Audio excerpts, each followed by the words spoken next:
Hi everybody, hello everyone. We're not really doing a really long stream today, probably just a little bit, at least as far as stuff goes. Bam. Yeah, hi. Hi everybody. Hopefully we're doing good. We'll hang out, vibe with some folks. Topple, how are you? Hopefully you're doing good.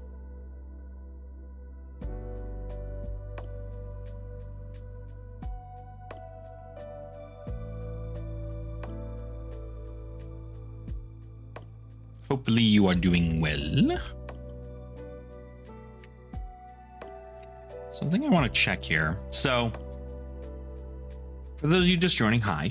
For those of you who might be looking all the way to the back at the beginning of the VOD, whenever we're starting the stream, hi. What I'm doing today is I'm going to do a couple things over doing some classic constructed gameplay here. I know normally it's not really what we do on the channel, but there is a 1K event happening next weekend at our state of Colorado, and I am very, very excited to actually be able to attend this. So I'm going to be doing exactly that, and in doing so, I just kind of want to prep a little bit and kind of see if we can get some good data in as far as our games. Luckily, I'm playing a bit more of an aggro deck, so I don't have to worry too much about anything regarding you know, kind of fancy old you know, taking it to time kind of deal, but it's gonna be nice to at least check out, go from there. So losing sanity over things, thinking how to run Puffin at XPQ plus. We're expecting at least 80 plays. Ooh, wow, that's pretty good. I mean, kind of just play it to your best ability. The downfall of, or at least like not the downfall, that's not the word I'm looking for.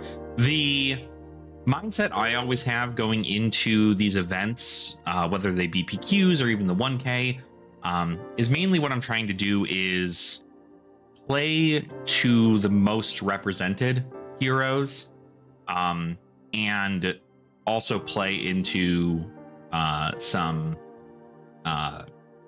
fairly okay, what do you call it? Some 60-40 matchups in which I'm the 40%. How can I play better into those two? That's kind of what I do whenever I'm looking into this. Hey Zeus, how are you, man? Welcome on in. So yeah, that's kind of where I'm at with this. And frankly, when it comes to something like this deck, I feel like we're doing enough to where this makes sense. But I do think that there is a world in which I expect to see a lot of Guardian. Notably, Guardian Mastery Pack is going to be out when this happens. So that's kind of funny that'll be out and available. But I don't think that we're going to see too many Guardians outside of maybe Jarl. I know a lot of folks are on Gravy out in the Springs and even just around here in Colorado, or in Denver. So obviously my Gravy match is like pretty good, I think, unless of course I just get bunked with bad hands, right? So trying to build Gravy and Syndra, very lacking in the slippy damage control for the Syndras. Okay. Yeah, well, I mean, luckily, Syndra's not going to block. And the best part about playing Puffin into Syndra is that you're probably playing Palantir, and Palantir just, like, kicks the shit out of Syndra. Like, the same way it does for Arachne in Slippy in most cases is, like, the same deal. It's like, send a Palantir, and they go, oh, shoot. I was supposed to block. I didn't block. Shoot. So I know it's a little bit more setup, and obviously you're not going to be blocking. You're going to want to block still, but most mechanologists card block for 3, so pretty good. Going Riptide your next progress. Red line full of Altheos. Oh, okay. Alethos. That's right, Alethos. I saw that video for that Riptide list. That's pretty good. Definitely a nice like aggro build effectively to kind of go over that too. So not too shabby. This is the list I'm going to be running in the 1K. There are some things that I like. There are some things that I don't. Concealed Blade's kind of fun. I think I'm running more blues than I am like normally, that I would normally run. We're not running as much dagger recursion effects because we don't really care. I mean, our daggers are meant to do one thing, and that's mark our opponent. But we are running Stains of the Redback. There's a world in which I think I'm trying to figure out the ratios of attack actions that with stealth and stains. For instance, I think I like the concept of Concealed Blade because it does allow you to pump up that leave no witnesses by 1, which is really good. But you know, and it allows you to get a dagger back to flick your opponent should you need to. We're running the 3 shelter, 3 sink. We have infiltrate and arsenal because sometimes I don't want to use my opponent's cards, or not arsenal, in sideboard, because sometimes I don't want to swing at my opponent and get their cards. But sometimes it's better to put that in than another reaction. We're also running the Mask of Perdition and the Redback Shroud too. Some people are on just Tunic and not Redback anymore. I think Redback still provides a lot, especially when you have reactions in your deck like Spike with Blood Rot. You're able to do things like utilize an attack reaction there. It also helps, obviously, with Bonds of Agony because you can play the attack reaction here to make your next attack reaction you play this turn cost 1 less to play, and then you play your attack reaction here, so that's already 2 reactions, and then just a Nick or something like that to pump it up even further. Zeppelin does more, but I've been looking more at a wide plan to help deal with Gravy. Otherwise, it's a 3/7 matchup. Yeah, I mean, it's difficult, at least in that situation, just because if you're dealing with Gravy specifically, I mean, Gravy tends to have, you know, it's got a good plan into most folks now because it's just cool. Make allies when available, swing with allies. You really just got to like prevent them from getting gold a lot. I think that's the one thing that allowed me to always win into Gravies, is if I can prevent their gold generation, even if it means blocking out a tipple for like the first like couple of turns. That's coming in with a gold baited hook or whatever. Sometimes that's enough to just be like, cool, send an attack, kill that ally, they're down 1 gold, and then we get through it all at the end of the day.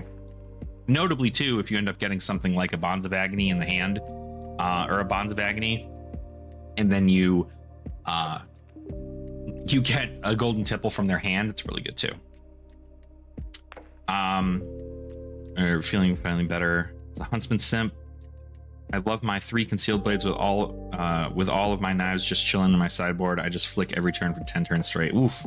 Yeah, I mean, like, I think like flicking is obviously really, really good into this match.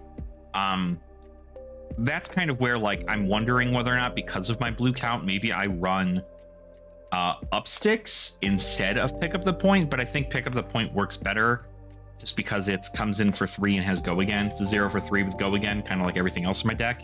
So it still threatens more on the back end as opposed to a pump to then send a dagger for, you know, 5.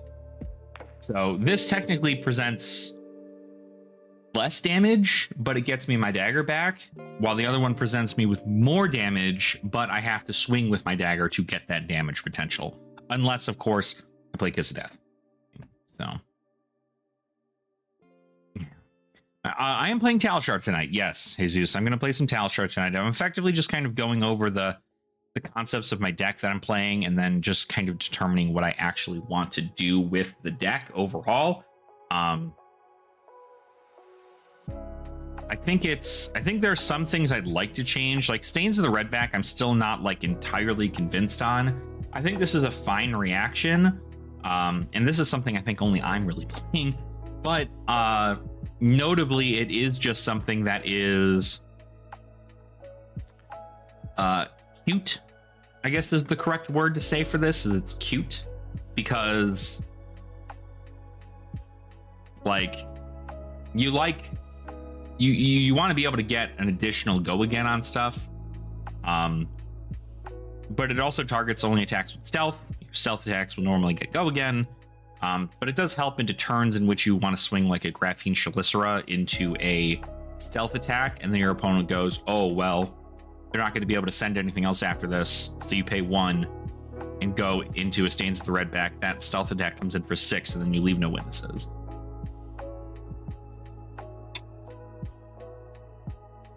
So I'm not sure. Do you tolerate the low roll of all reds versus the 1 blue in draws? The low roll of all reds versus the 1 blue in draws? I'm sorry, I might not be understanding what you're asking. I feel like Concealed Blade is usually better, assuming you get a knife out of it. So yeah, so notably, Concealed Blade is only going to get me, I'm running 2 Hunter's Claves and 1 Mark of the Huntsman. I'm not running 2 Mark of the Huntsman, I'm running 1 Mark of the Huntsman. So this Concealed Blade is there to pump my attack by 1. It's also a 0 cost blue block 3 reaction, so like pretty good stuff, honestly. But really you're using it once in the hopes that when it hits you get a dagger back. And then of course the best part about this card is when your opponent blocks for 4 on a Leave No Witnesses, and then you pump it up by 1 point of damage, and they have to give you a whole D-react to block out the rest of it, which is huge. I mean, sometimes I've seen people give me their quick dodge flexors just because Concealed Blade's coming in for this. So Concealed Blade, that additional +1 in damage is pretty good. Notably, I could, of course, do the same thing in which I play something like a blue Razor's Edge or something instead of a blue and a red Razor's Edge, but I think notably this being able to target any assassin attack is what is going to be causing the value of it, right? This is why New did so well, is because cards like Hiss and Venomous Bite, they targeted assassin or mystic attack actions and not just, you know, mystic assassin attack actions or something, or some odd thing there. It was just any assassin attack. So you could do a play Leave No Witnesses and then play a Venomous Bite on top of it to have it come in for 8 effectively, because you're going to get that another +1 because you probably pitched a blue. So there's a world. Even if you only have 1 dagger spare, it's still heavily spooky for the opponent to deal with regard. Oh, I mean, for sure. And I think that's kind of the best part, is that like you have Mark of the Huntsman. Notably, this is, I'm not running 3 Claves because I don't think 3 Claves is necessary. And for 2, I think Mark of the Huntsman is a great way to just say, hey, sometimes I might even swing 2 at you with this dagger. And 2 swinging in is pretty huge. But I'm also not playing a dagger build, so the threat isn't always there, but it's an option should I have it available, which is pretty good, I gotta say. So, as I say, the opponent knows it's safe to ignore. Yeah, I think it's just you have the ability to go just a little bit taller to get those on hits, because really the on hits are what matter, right? When you're swinging an infiltrate for 3 and your opponent goes block 3 and you go Concealed Blade, pump it to 4, it hits, we get a card off the top of the deck, it's a D-react, which means that I get to play their D-react at the end of their turn, or on their turn effectively, which is pretty good. Or I can get a power card from their deck that maybe I can play, or maybe I just I get a Felling of the Crown or something off the top. Like, that's pretty good. But Felling doesn't help me any, and I mean, most things won't in the situation there, but that's why I wouldn't play Infiltrate into something like Earth Heroes. Notably, we do have a couple Verdance players around here too. Verdance is kind of rough sometimes, because sometimes you just like have the nuts, sometimes you don't. Yeah, removing a Felling is still fine, but You have to, that's like a, you know, that's what we have the rest of the stuff here for, right? Is, you know, banish a card off top of the deck. I guess by the rest of the stuff, I mean just Art of Desire Body. Just banish the card off the top of the deck. So maybe there's a world in which Infiltrate is fine playing into the Earth Heroes. I think really what it is you want to make sure that you're playing more wider attacks, being able to come in with 3 and then 3, give it another +1 or +3 and go again, and then come in for 3 again. Pretty good. Getting Persuasives off at the right time is really awesome too. And then even, yeah, I guess Persuasive and Bonds are cards that get off the top. Double Trouble gets stuff off the top too. Yeah, it's fine. But notably, I wanted to get some more data on this. So far, my data has been pretty good. I mean, these are my results so far. This is also entries from my Armory stuff. I've done 15 games so far. I'm at a 60% win rate. Not terrible. You know, I've won at least several. Kasai, I definitely have like hella lost to. But I think overall the deck does what I want it to do, and it's important. It's not a 70% win rate, but it's pretty good. So I think what we're going to do is we are going to run into actually, I wonder if these matchup spreads are still correct. Probably not. Cards and decks 60 card. Yeah, Syndra needs to get edited, I think. Syndra, we just want to play this. We want to play this. No, we don't want that. We don't want those. Where the hell were they? In the back sides. We don't want those. We take these instead. 59. Then probably this in the chess piece. Actually, this and this are probably more better than this. This and this stay out here. So this is just a clean, well, not 60 yet. We could probably play Concealed Blade.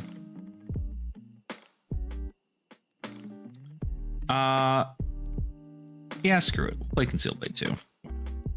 So 61.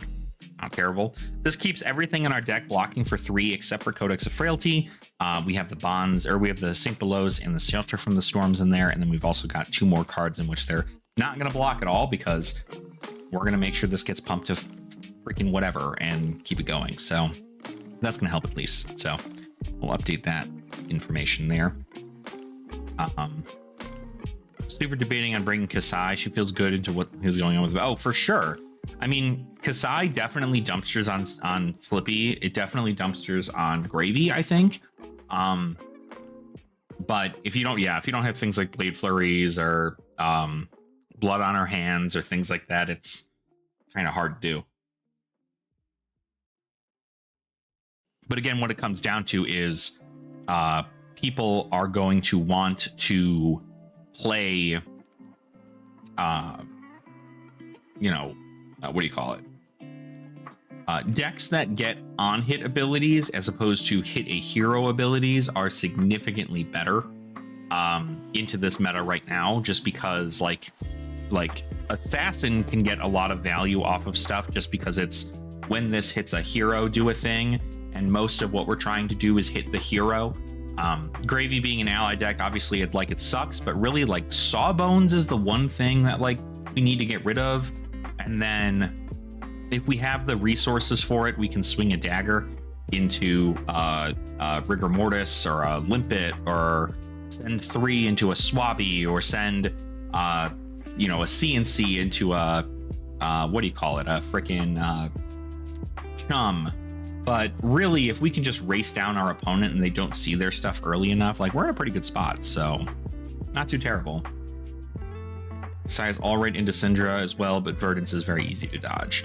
Yeah.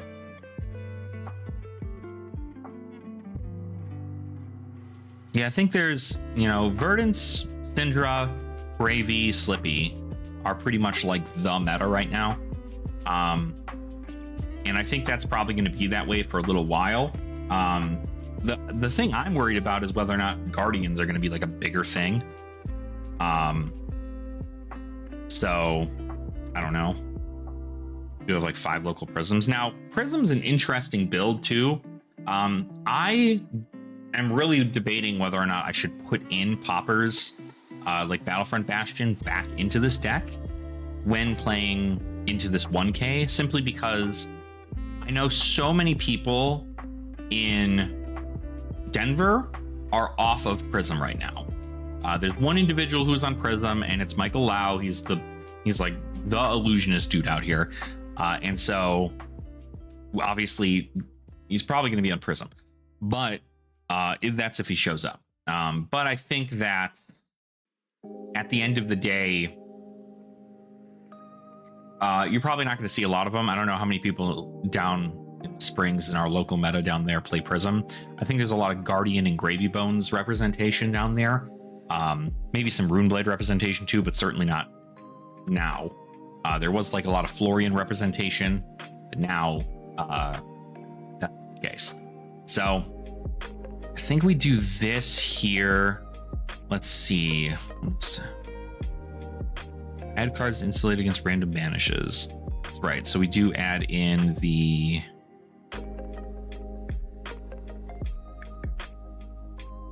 pretty much like the whole deck, like a 67 into them, I think. So that's chill. Then our matchup into Dash.io, set up Bonds of Agony, Redback Shroud, and Black Tech Whispers.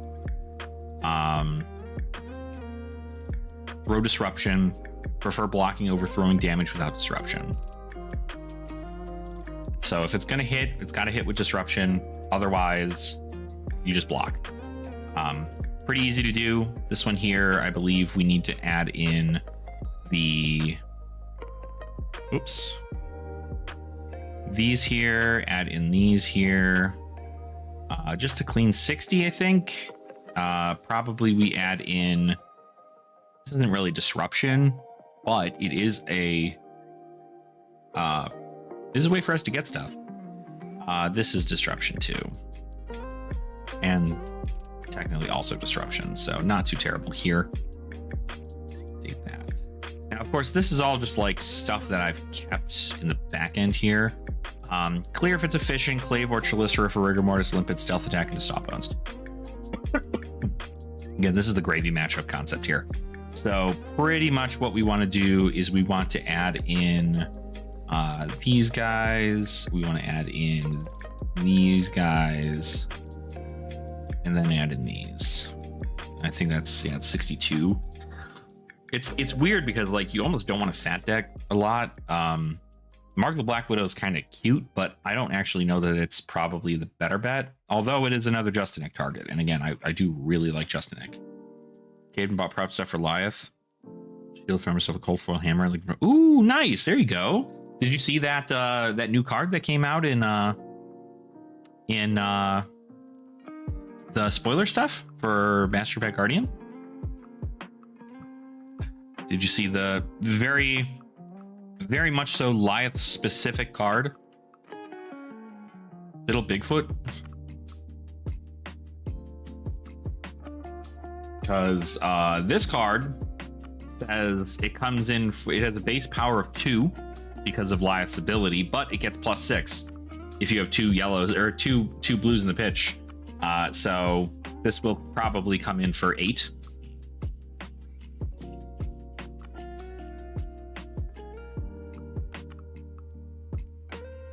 Yeah. So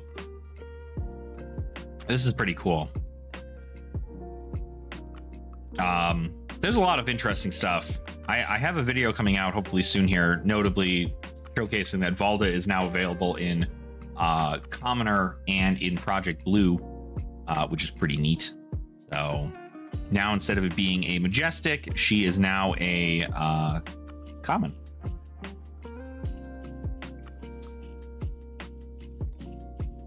So that's kind of cool, I think. That's weird. No, she is. She is definitely still a Common. So very, very cool. Very cool. Very cool. Anywho, That's enough Master Pack Guardian. Let's go ahead and get some games here. I'm going to change my matchups here still. Fang. We effectively just probably want to run more D-Reacts and then 3 cards. I think we can just run this. Pump it over a little bit. We should be good there. And then we'll update, and then we'll go to our matchups again. We got Verdance. Verdance, we're going to want to run the Concealed Blades. We're going to run the Marks. We're going to want to run the probably the Art of Desire Bodies, although we're never going to get a hit, but that's 60 cards, so we'll figure it out. Oops. Date. Okay, cool. I'm going to see a lot of fun prep cards from my. Hopefully I don't swing my weapon every turn. I mean, you probably will. I mean, there's probably a lot of it in which, like, I'd imagine, again, a lot of what the concept of the reviled stuff is going to be is that you are playing, you're playing cards that kind of have lower cost, but they, like, do really dirty things. Like that Bully Tactics card is really just insane to be able to be like, cool, pitch 3 and intimidate 3 times and 8+ or whatever. Like, very good. But again, it's probably going to be more like a pump up your attack as opposed to a this attack is coming in naturally for X, right? All right, so we've got our deck here. Let me go ahead and just, I should already have this in here. Whoops. I don't want to go to Twitter. I don't want to go to Twitter at all. Slipped in my, okay, we're in a good spot here. So let's check out the competitive CCQ and let's go ahead and send it. Oh, never mind. I'm on, I guess I must have stayed logged out for too long. Hold on. Or logged in for too long.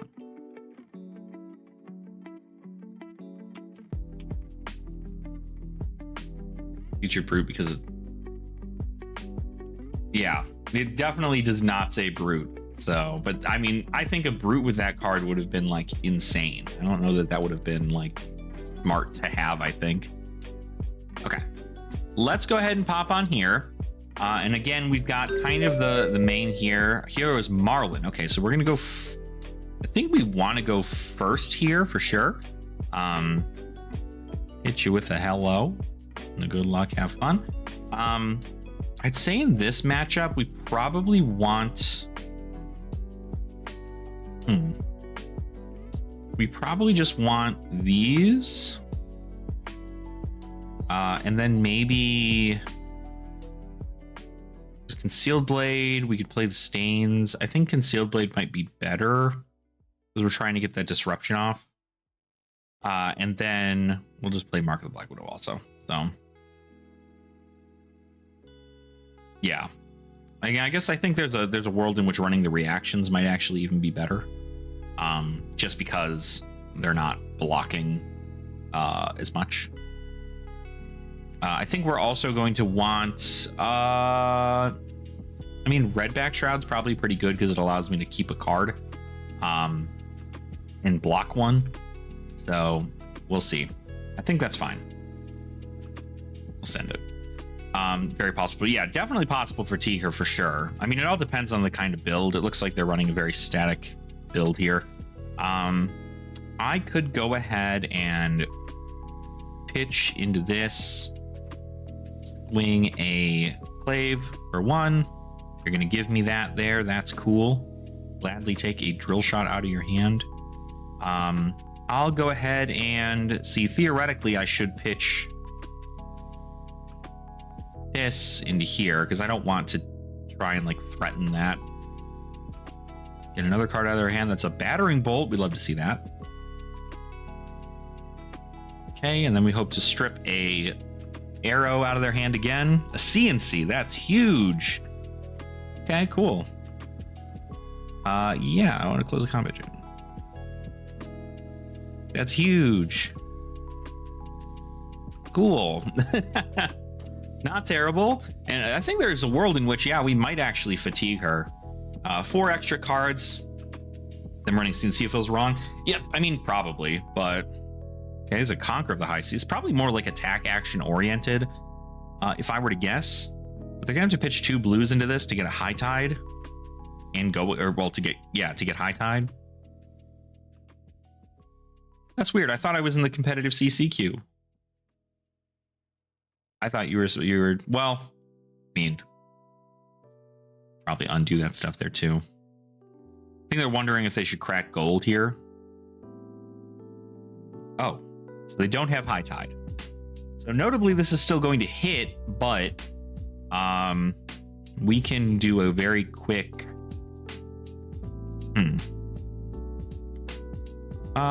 We might actually just do.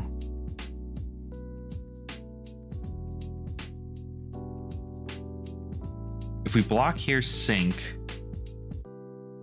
We could Art Razor's Edge. I might even just sink the card because then we can just keep the thing, right?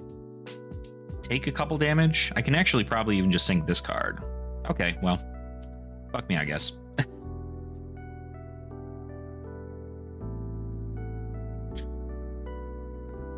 All right, let's go ahead. We're just gonna send a Art of Desire Body. I'm gonna Razor's Edge that. We can banish a card off the top of the deck. Is it a red card? It is not. It's Redfin Harpoon, though. I like to see that. I actually wanted to flick there. I realized I didn't. But I guess they would have stayed the same anyway. I do want to close combat chain.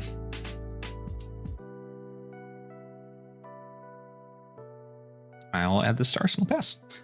My third sink below already. My God, we are going through the sinks really early. Does your deck run Mask of Perdition? I feel like it'd be more useful in this matchup to get the Bonds of Agony being actively scary. Yes, it does run. It does in fact run Mask of Perdition. The reason I don't run it though is because I am expecting them to run things like Conqueror of the High Seas, as well as you know, cards that just like will disrupt my hand. 10 damage. So if I have no attack action in my hand, which is feels bad. I could block 2 and double sink below here.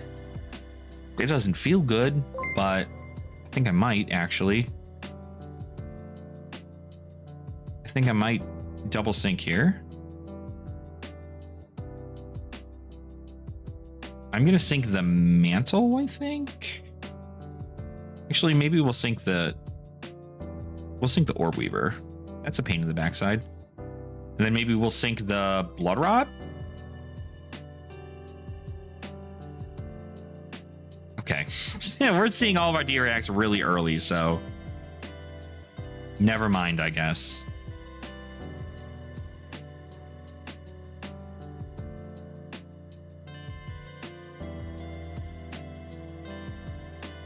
Seeing them so early is certainly not good. I don't like seeing them this early. We're going to send a Hunter's Clave. See whether or not they want to keep a card. Oh, that's right. Why would we do that?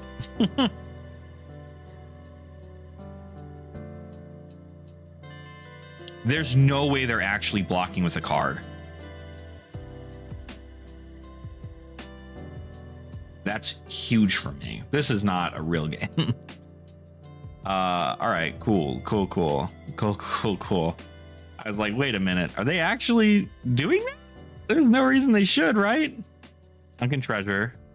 Notably haven't flicked, so I think we're cool. I don't have a yellow card in Banish. What's up, Kevin? How are ya?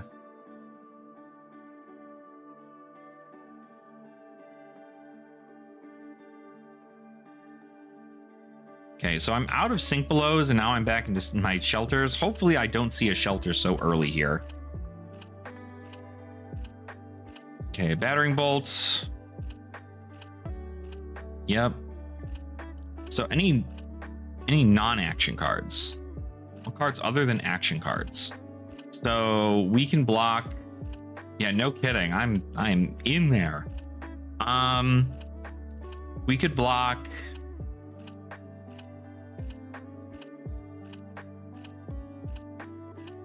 I mean, theoretically, we'd probably want to keep something like a Mark of the Black Widow in there. Yeah, battering bolts being used for Slippy. Not a terrible idea, but I think they're down all their battering bolts now. Pretty sure. I am playing Slippy for my 1K, yes. So at least I'm hoping to do so. I think we might actually just block 7. So if we block 6, 10, we can then infect Codex of Frailty. It's not going to help me a whole lot. They don't have a leave no yet. I might actually just block like, well, if I block like this and I draw a reaction, it's not good. I think we're just going to block 7 here.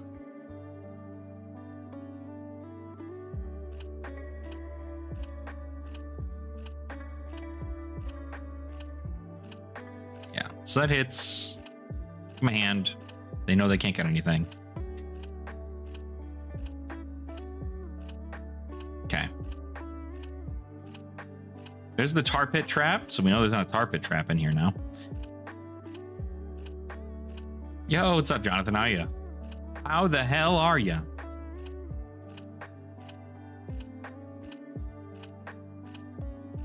How's it going? All right, so we're going to take 3. Very casual 3 damage.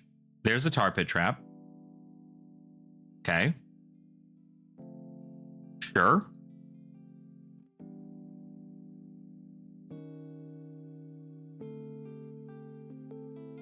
Is the hands on one you prefer, Mario? Ah, I see, I see. Yeah, battering bolt's pretty good into Slippy, but... Ooh, a D&D podcast session. Okay. Now, the curious thing here is that obviously Tar Pit Trap is in effect. This defense check would go again the next time an attack action card hits this turn. Effects don't trigger. Now, notably, I could do nothing here, right? Keep a Codex in Arsenal, because they're probably not going to be able to keep the whole thing. I might just try and send damage at them, because I want to use my hands at the most I could possibly do. If they're willing to block 3 on something there, that's fine. I'd rather just deal damage and then put this in Arsenal Pass. So this is a kind of okay hand, actually, I guess.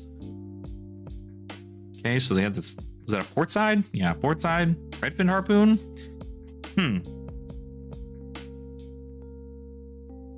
Choose a reveal card. If it's red, they discard it.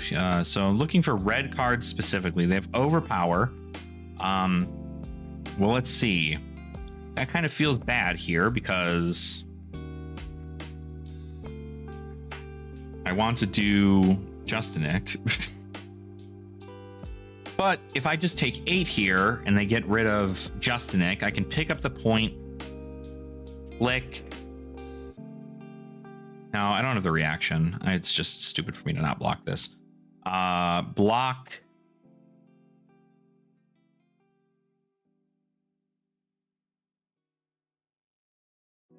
This, like this. Sure. Pretty tiny, but use a good DM. Well, that's at least good. I didn't realize they had a gold-plated hook on this one, too. Well, I mean, there's nothing I could have done. I could have blocked 6. Actually, I guess I could have blocked 6 and then crowned. But in this situation, I can simply just send the Bonds of Agony. Although, they don't really know what I have. So, there's a world in which maybe they don't Bonds here. But we don't want to try doing crazy things. Do we want to get stupid with it? Because we can get an Ardor Desire body back. I don't want a Codex Fret yet, though. They know it's in my hand. They don't know it's in my arsenal, though. So I think maybe there's a world in which we maybe send...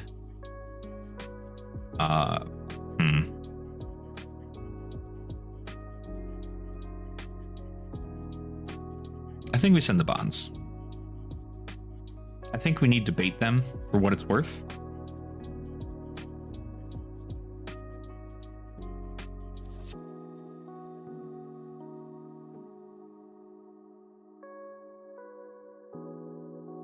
Because we technically have bonds on board here, right? Okay, so they're giving me a swell at least.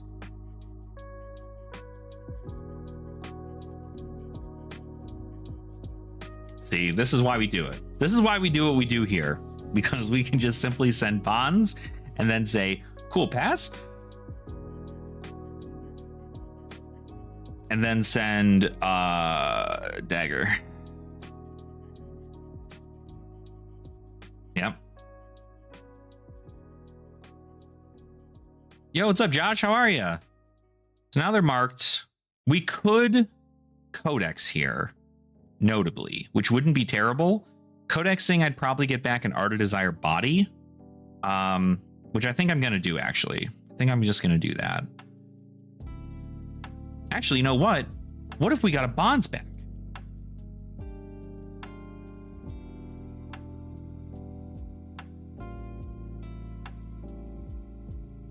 Actually?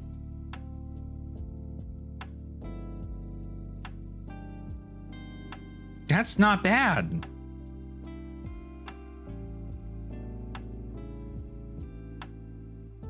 I mean, if they have like a D-react or something, it's definitely fucked, but you know what?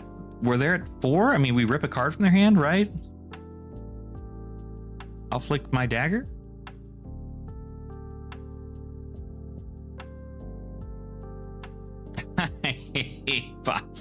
Oh, but it's so good. It's so good.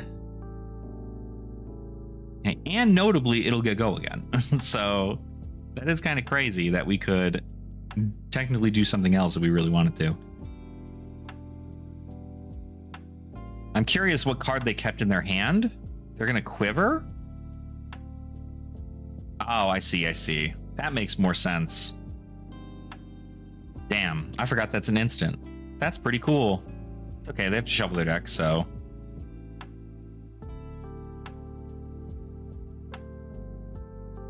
And notably, I get a whole hand back, and they lost their King Shark Harpoon. So they were going to try and King Shark the shit out of me right there, and it did not work. And they have 1 card in Arsenal, so.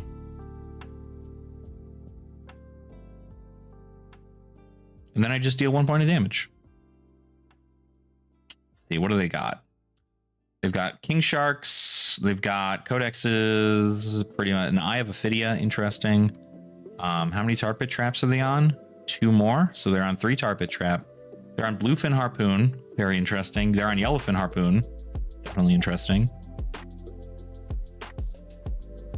Okay, that's fine. So we left them with no cards in hand. And I get to put that in Arsenal. Okay, it's actually not terrible. This is really good, actually. Hit you with this. Yeah, absolutely.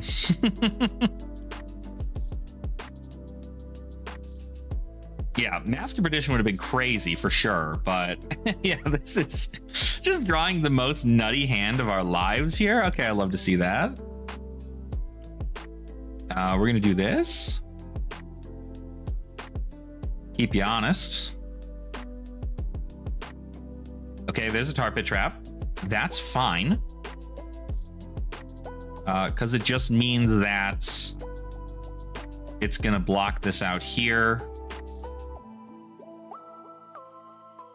Yeah, so the next time an attack action card hits this turn. So I guess there's a world in which we probably could just send this here.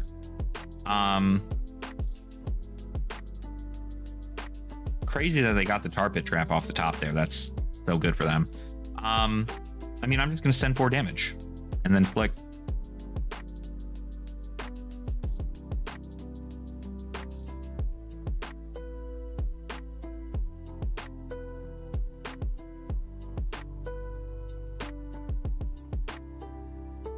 So there we go. So they get the 2 off the Kiss of Death and they get the Bloodrot Pox token.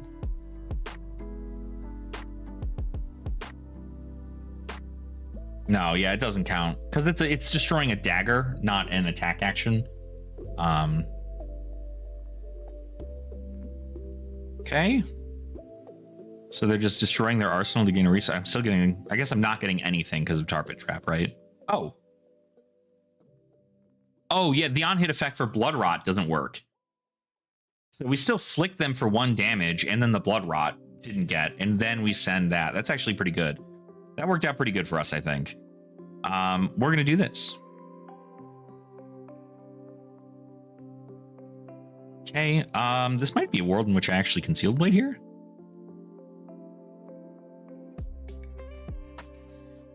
Yeah, that does make sense. So that's pretty cool. So now we get to mark you and everything here too. I get to get a dagger back. Huge for me. Use this dagger to re-equip. I could send... So I could send Persuasive. I think this might not be terrible to do. Yeah, free 1 damage is pretty good on Tar Pit. So this can come in for 2 damage, but I think I'm actually just going to send this instead. And I'll keep the Codex of Frailty for next turn. Yeah. So we're going to see if they have the Tar Pit Trap again. If we're 3 Tar Pit Traps in, we're in a great spot. So, sweet. What do we get off the top? A red. No, I'm sorry. We banished a blue. And we got to see... Yeah, Persuade, Infecting Shot, Command and Conquer, Throw Caution to the Wind was banished. Okay, so Throw Caution was banished, and then Infecting Shot was banished because it was the only blue in the deck. Did that have Go? Oh, it had Go again! Yo, wait a minute! That's crazy! Crazy for us. That's crazy for us. We love that shit. Send it. That's right. That's literally me going, wait a minute, that doesn't make any sense. Cool, I still get the top card of your deck? It's a King Shark Harpoon. All right. I think we're definitely in the fucking driver's seat here, I gotta say. I think we're in the driver's seat here, folks. I think we have got it in the bag here.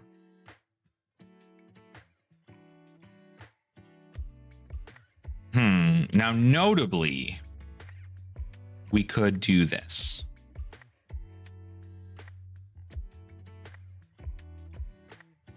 Yeah, Tomb Time Walks, kind of good.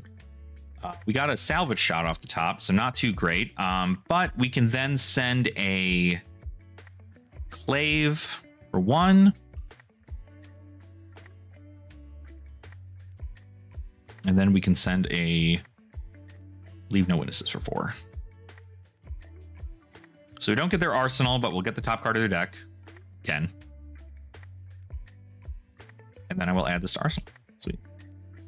Nice. And we're getting our shelters back. We've got 2 reacts in hand.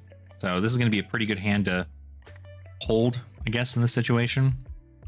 Pitching a gold. They've got the Blood Rot Pox, so they're still going to get 2 damage taken to them. This is 8 damage. I think there's a world in which I just block.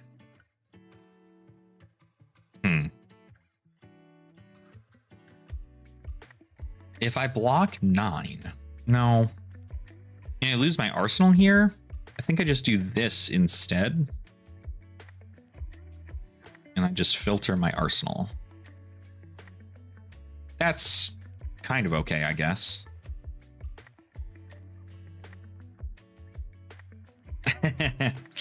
Slippy's so fun. I love Slippy. I think Slippy's genuinely one of the best ways I've enjoyed playing Assassin. No way they're ending their turn.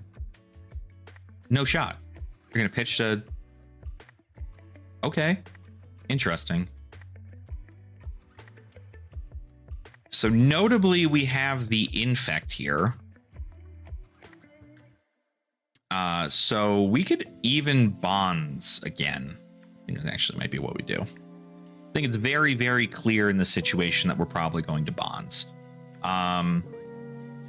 Now, I wonder whether or not they turn over that card. I have, what? I have 2 bonds? One Bonds of Agony.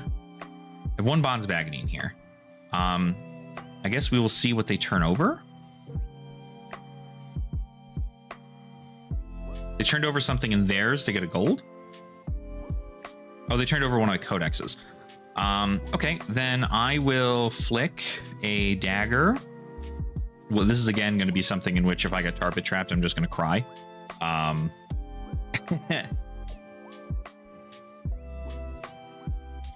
That's going to resolve. I would like to destroy Mark of the Huntsman to mark them. I would then like to take of the mantle. And I will get a Bonds of Agony. I will then Stains for free, and I will Justinic. Both sides. So this is kind of insane. If they have the tar pit trap, whatever. I just 15 damage. Look at that shit. Oh. Crazy work. One tar pit trap completely rocks this thing. Oh, also they lose. They're at 1 life. Ooh, wow. See, that's why I like Stains. It comes in for free in Bonds turns. We'll do left to right. We'll do the banish from the Justinic first, and then we'll banish from hand. Ooh, we got a conch off the top. We love to see that shit.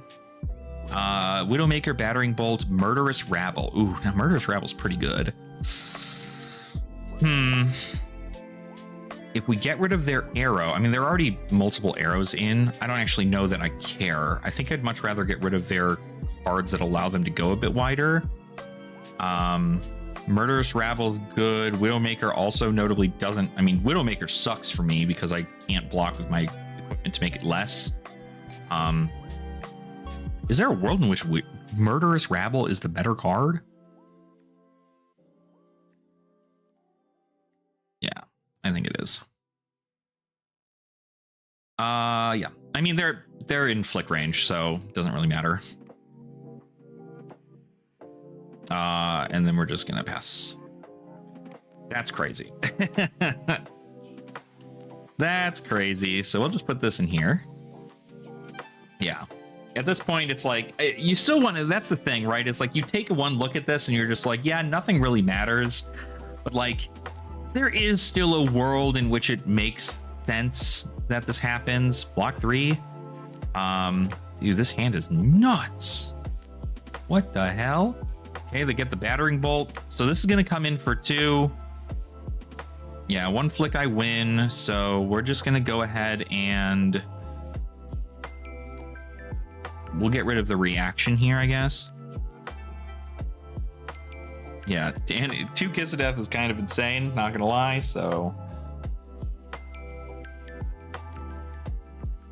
We've got 2 Shelter from the Storms. I'm just gonna go ahead and choose the one from hand because I don't want to take out on that. Cool. I'm going to attack with a Kiss of Death. I'm going to pass. Just in case. Again, they die to a flick, but be sure. I didn't see, you know what, I looked through their deck. I did not see a thing here for the Shelter from the Storm. So okay. Well, they just gave up, I guess. So cool. All right, well, good game. Good game, good game, good game. Good stuff. Shelter is a thing. I don't recall seeing it in the deck, though. For the amount of times I got to look in the deck, didn't even bother to go like, oh, yeah, no, they don't have shelters. I win here. So that's on me for not having that. So, Marlon, we were kind of going back and forth a little bit there, but I do think that Bonds for 15 was enough to keep me in the game. They had 1 tar pit trap left in the deck. I do genuinely fear this card. I mean, like, if there's ever a turn in which I'm like, we get there. This is the closest thing to snag without having to run snag in your deck. That's just like, oh, cool, shut up about it. Snag also notably a really good card, but yeah. So that was Marlon. Sweet. So we got that info there. Not a terrible game, I gotta say. Do I think it could have been better? Sure.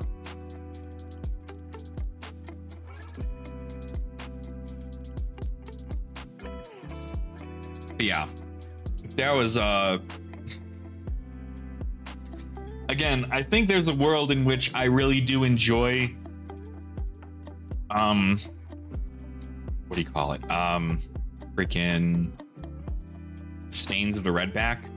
Like, it's a card I'm testing, and I just think it works. Because if my opponent's marked, not only do I get to do things like take out the mantle, but then I also get a free attack reaction that also gives that attack go again. And notably, you're never going to really see that happen. But I do think that there is a world in which it is more valuable to have that. So yeah, exactly. Didn't take note of big. Exactly. I looked right through that deck and I said, I don't care about any of this. But I do think that that's the other downfall, is that like me ripping hands from my opponent for like 3 turns in a row effectively was enough for them to be on the back foot. The downfall for Marlin is that Marlin needs like every card in her hand in order for her to do like 14 overpower. If that can happen, awesome. But into Slippy, with all the reactions I have and all the different ways I can block, I think it just ends up being better that my disruption just says, okay, cool, I'm gonna rip 3 cards from your hand where normally you'd rip just 1 card from my hand. And being able to send bonds like 4 times in that game, the same bonds, notably 3 times. It was literally Bonds of Agony. They blocked 7, pass. Then I Codex of Frailty Bonds back in the same hand, and got the bonds off. They ripped their whole hand away to save it by pitching to Abyssal, Quiver of Abyssal Depths. And then I put that back in there, and then I take up the mantle, that same Bonds of Agony. So that's pretty good, I gotta say. Pretty good indeed. All right, let's maybe get another one going here. See if we can get another one. Marlin, definitely, I'm not too sure if is going to be like represented most. But that's the other thing, is like Marlin is definitely not a free match. If Marlin starts off winning the die roll, going turn 1, or really if they go second, right? And their setup is, pitch everything to send a Redfin Harpoon for 14 overpower, like we just kind of die. Like there's really nothing that we can do in that situation to make that better. And then especially if we keep doing that. Any changes to the deck you want to make or considering at the moment? I mean, honestly, not really anything. I think my thing is I'm just trying to make sure that my sideboards are correct. I think Concealed Blade's cute. I kind of like it a lot. I like Infiltrate still, even though, with aggro decks being more prevalent and other decks, I can't really play a lot of their cards. Infiltrate doesn't do a whole lot, but in defensive decks, if I get a D-React off top, I get value. If I don't get a D-React off top, I get a card into their banish that might be a power card.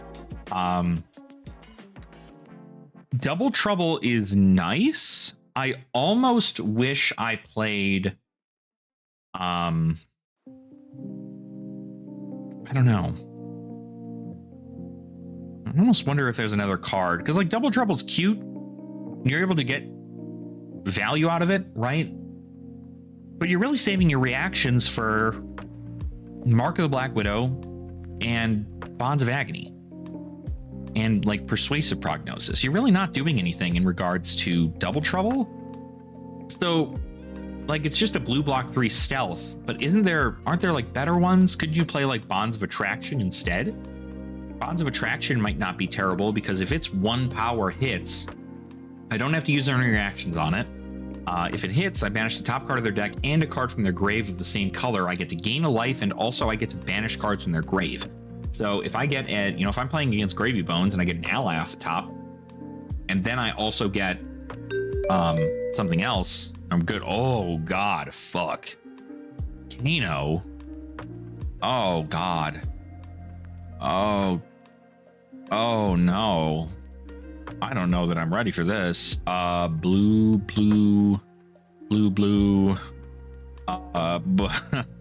Red. We just gotta fucking kill him, I guess. Cool. What cards do I not want in this deck? No, I think everything's fine. Bam, and that's it. So cool. I will submit deck and see what happens. Notably, Kano, not really, definitely boogeyman level stuff. But I don't know. But yeah, Double Trouble being changed for something else, maybe even like a Bonds of Attraction isn't terrible because you're hitting the graveyard too, right? So it kind of leaves like a Gravy Bones in a situation where if you're swinging it at a Gravy Bones and it's just 1 point of damage, Gravy Bones might be like, oh, whatever. Oh, really? They disconnected? Why? I was so ready for that. They didn't disconnect. They're back. Okay. No, that's not them. Okay, Syndra's fine, I guess. I'll change that. Cool, sure. Frick. Man. All right, well, that's fine. We'll just send a bunch of freaking damage. Yeah, kill them or they can, I mean, yeah, pretty much, right? So, we could do Kiss of Death. At least we get some value off of these attacks here, I think. I could have Orb Weaver to make that stronger. Okay, that's fine.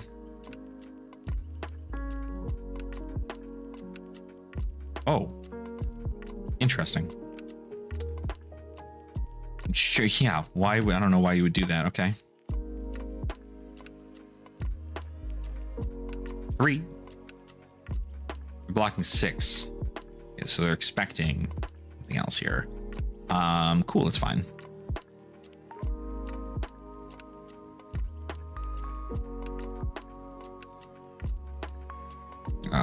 Send this. Attempt to mark them.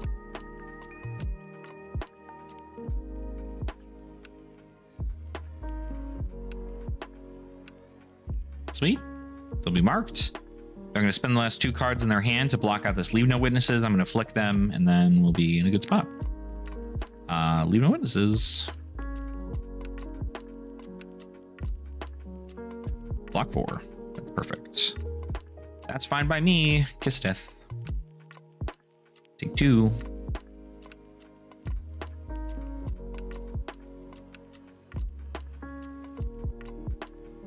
All right. And then I can simply go ahead and Arsenal and pass.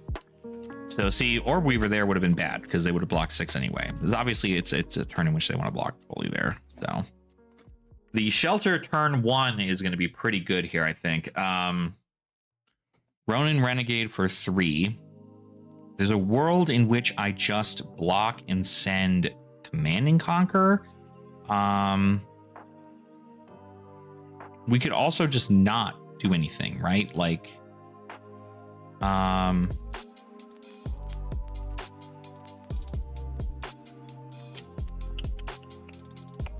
what is there a world in which I do that?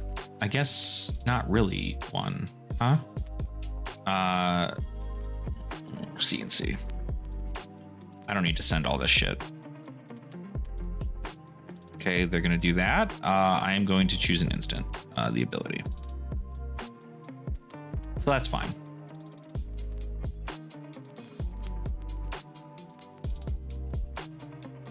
So it's not gonna hit, is what I'm saying here. Not gonna hit. Display Loyalty is gonna come in. This can go ahead and block 3.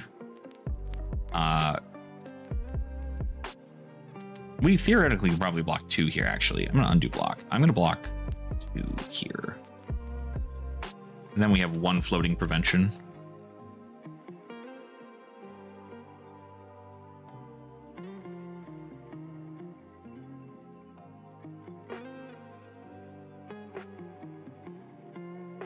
top fealty. Heart of the Dragon, blood. 4. Block 3.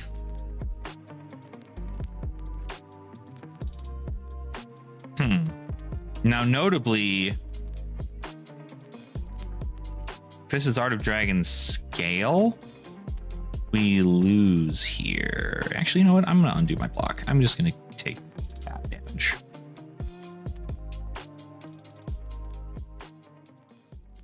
Okay, you're flicking me, so you're just gonna deal 4.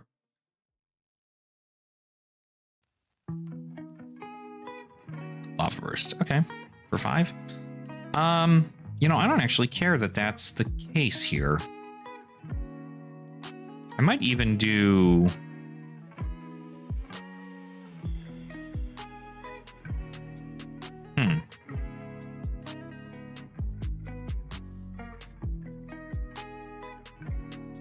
No, we'll block 3. I'm fine blocking 3. We're probably going to fatigue them in a situation here, so...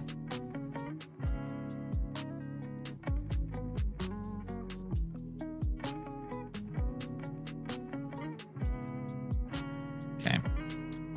Let's just send 6 that we know they're not going to block.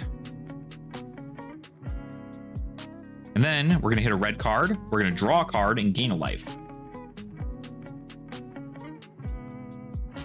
Because there's no way they're blocking here.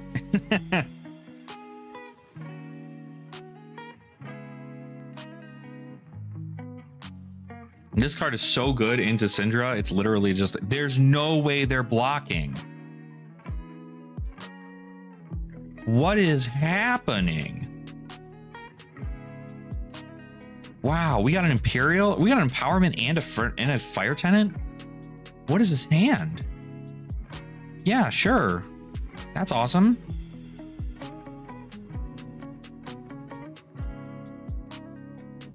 They blocked? I can't believe they blocked. 2? So we can infiltrate Razor's Edge. Pitch to Dagger? I don't know. This might be a world in which I just take 2 here.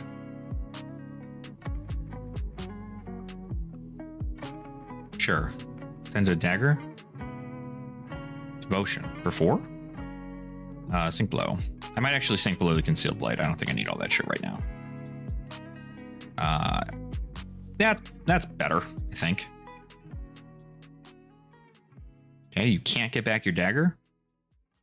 Sweet. Oh, I guess you didn't use them, so that's crazy talk. What in the world? All right, cool. Send this. Is there a world in which we get some good damage off on this? I need to send this right now, because if I don't, I'm just going to lose damage. 6. Get off the top. It is a Hunt to the Ends of Wraith. All right, cool. So I guess technically I can go ahead and play that.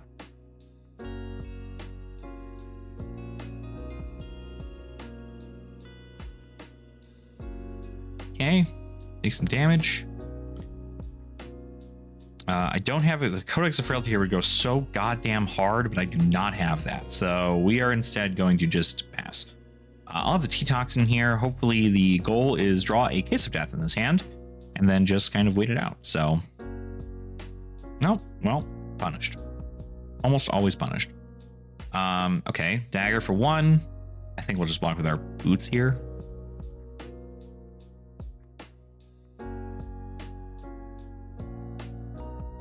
Boots. See if they get a flick off. They most certainly will probably try to flick me here. They're not. Okay. Cool. So then you're going to attack with your 3rd card. 2nd dagger. Okay.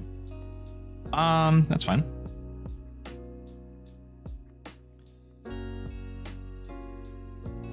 See if they get a resource off of this. Display loyalty. Okay. So we want... Do we want Disruption? Probably better, right?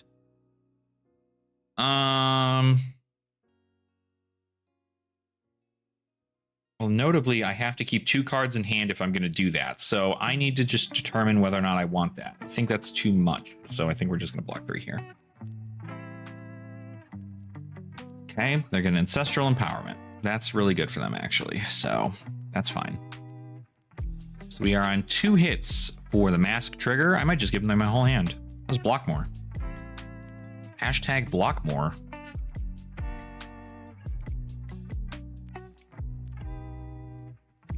Sure. And we know they're out of Ancestral Empowerments now, which is really good for us, actually.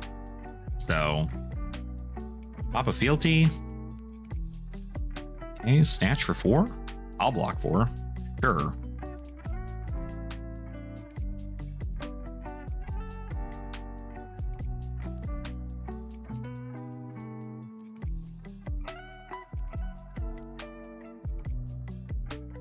Telling you, 1 good Bonds of Agony turn. It's all 3 of these here. That's what we're looking for. All right, we're getting our CNCs early. They notably are not keeping an arsenal, which is really good. Because if we do end up getting a Codex of Frailty, we can punish them for that. I think we just say no blocks to this one here. I'll take 4.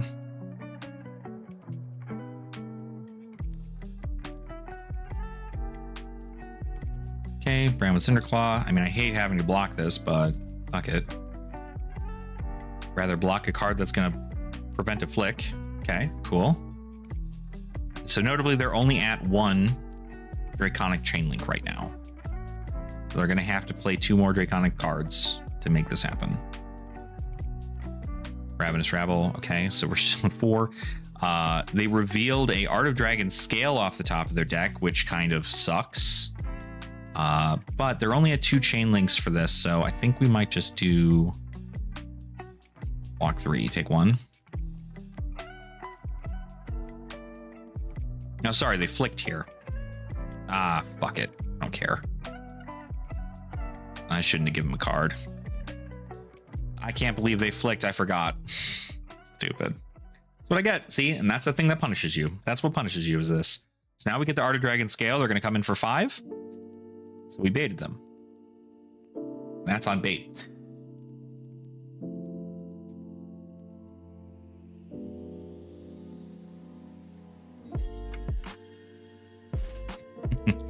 We're going to see how many of those they're on, but who knows, right? We'll wait that out. We'll get a card. I think the plan here is probably just burn them out. Wrath. Oh, we're getting a Wrath turn here? You're going to have to pitch for all that. You pitched it, okay.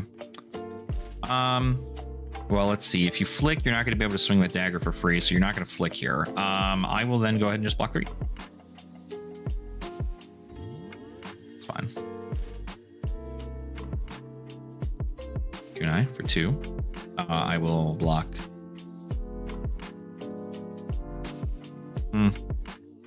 Block here too. So 1 Wrath turn. That's all we really have. That's all we really need. I'll take 2. See if they're going to get a resource off this. Okay, cut through. Damn. That feels... Well, I mean, this would have come in for 4 anyway, so... if we lose our Flick Knives, we lose our Flick Knives. That's fine.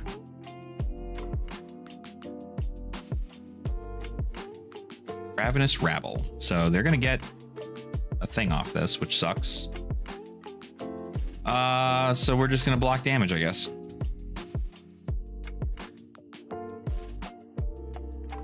Can we make the estimation they're going to deal less damage? Yes. That's my estimation, at least, is that they're going to deal less damage during their second link, or their second cycle, if we can get them there, right? Again, the damage that they're presenting is pretty high, and so being able to do things, you know, they draw a card, they're going to be able to send a bunch of free damage here. Oh, and they got the scale. That's so good for them. That's insane. All right, cool. I guess I'll just get when it sees a minus 1 on the kind of equipment they control. If they have 0, destroy it. I mean, I'm gonna make them do that, I guess, but yeah, that was just a really good hand from them. unfortunately. And they can send another dagger too. Because of this is like their turn. This is their burst turn. Unfortunately, we can't really do too much in that regard. Oh, because it wasn't Draconic. Oh, look at that. We were going to give up a card for nothing. Although, I don't know. I think unless we get D-Reacts in this hand, they also weren't able to get their daggers back?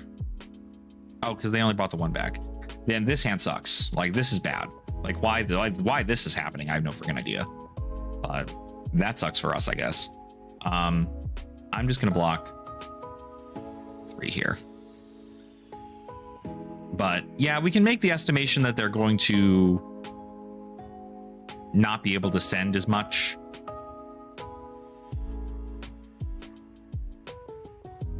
God, I really don't like. I might even be willing to give up Flick Knives in this situation just because I don't want that shit to hit. Actually, you know what? I guess we can shelter. Our arsenal is Torrential Toxin. So notably not super great. Have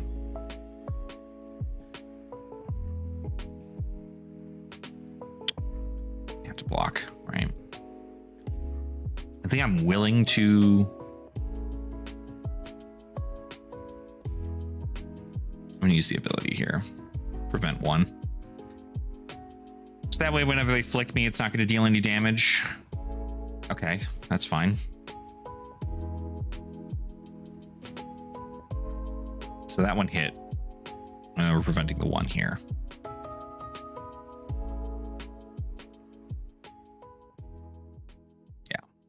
Yeah. We'll just block. Just block 2 here as well. Most I can freaking do. It sucks, but now they have a whole hand to do crazy nonsense with. They get their daggers back. Send 3. That's good.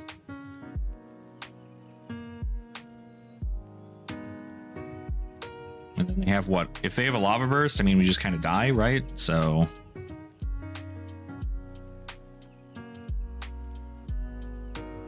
Well, what do we have?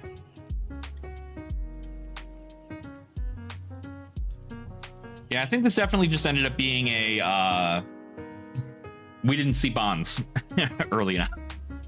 It's crazy because they blocked too. They blocked early and then we drew into our hand and it was just like Orb Weaver and a bunch of other weird nonsense, like not good at all. I will go ahead and I will sink below here. There might be a world in which I actually choose to sink Mark of the Black Widow here. No, we'll sink Double Trouble. That's fine.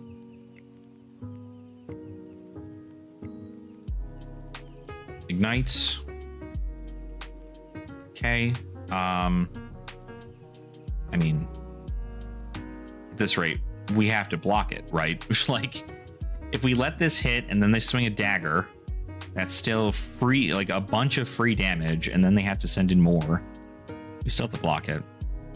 Just so they have to flick if they flick, and they choose not to. So it's fine. They send a dagger. I'll take the dagger.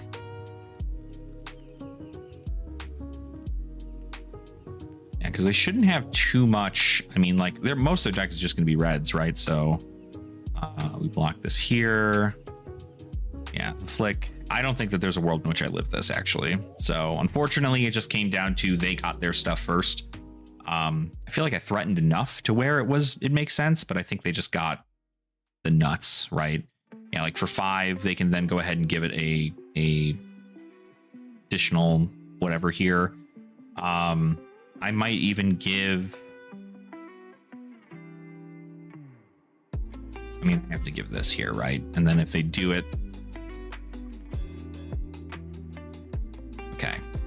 They get the mass trigger. They're going to give it go again because they get the mass trigger.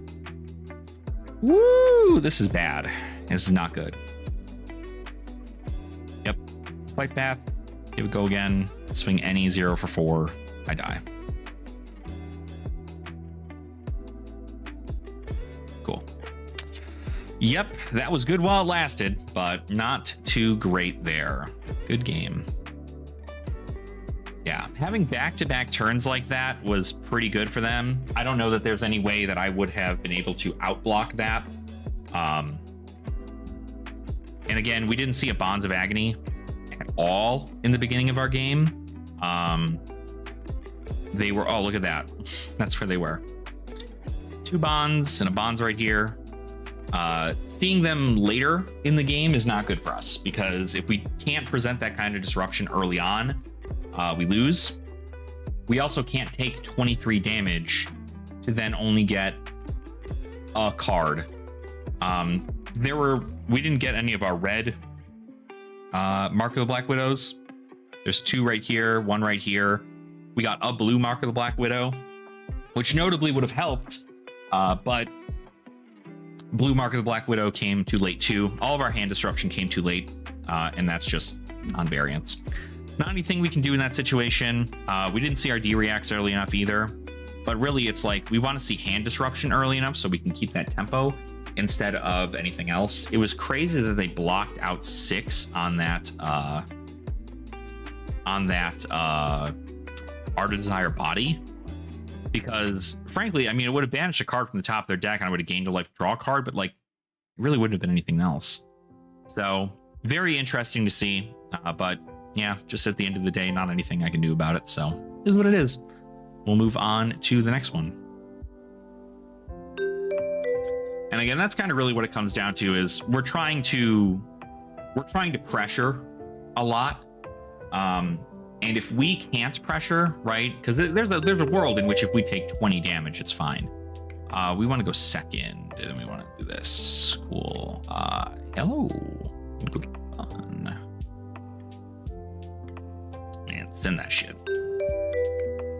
But there is a world in which, like, you know, I think we lost the die roll, so them going second was great for them. And then also notably, there was just not enough pressure on our end. We couldn't do anything for it. So it is what it is, but that's okay. Just wanted to say thank you all for hanging out with me tonight. Hopefully you guys are having a fun time. Hopefully you're enjoying the slippy thought process. You're getting to see what my brain does live effectively. So, and now luckily this match is going to be kind of easier because we're going to be able to, okay, good. We're in the same boat here pretty much. I'm at 63 though, they're at 56. We are different. We're different. This is when if on hits hit us, we don't really need to worry too much. Infiltrate's pretty good. Do I block 6 here is the real question. Yes. Yes, I do block 6 here.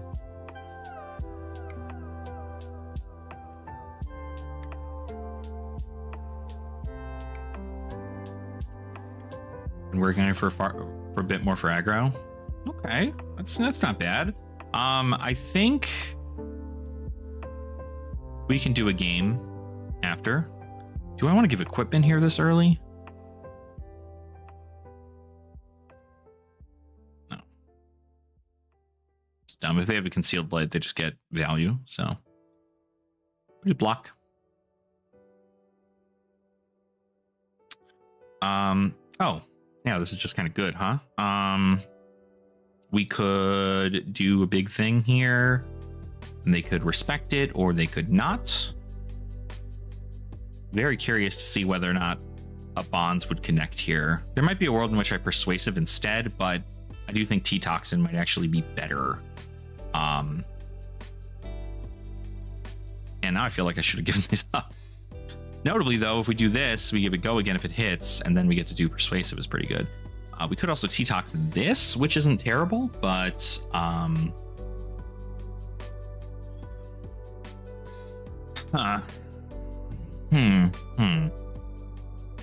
No, we don't worry about that. We take a card from their hand, we send Bonds of Agony.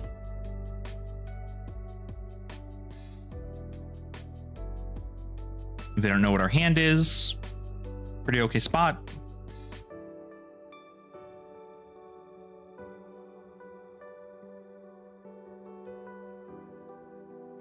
Awesome. They're going to block more than 3. They're not. So we are going to pop mark them. And then bop.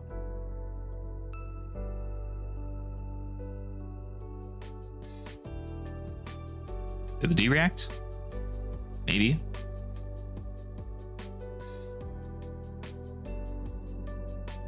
They do. Okay, that's fine. That is fine. That's fine. That's fine. It's fine. We got it out of them. So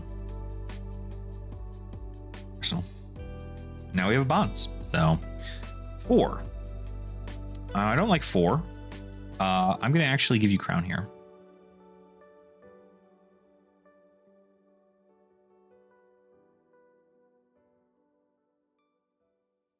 We do have bonds again, but we don't have the D-Rex for it. So we are going to Orb Weaver. We're going to play Kiss Death for 6.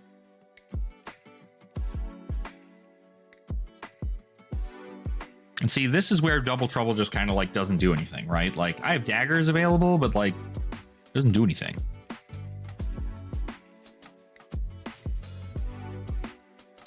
We could send 4 more here.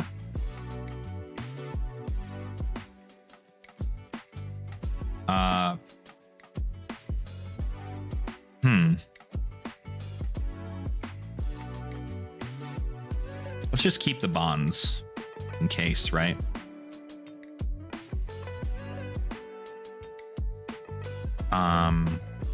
We can then do Orb Weaver. 4.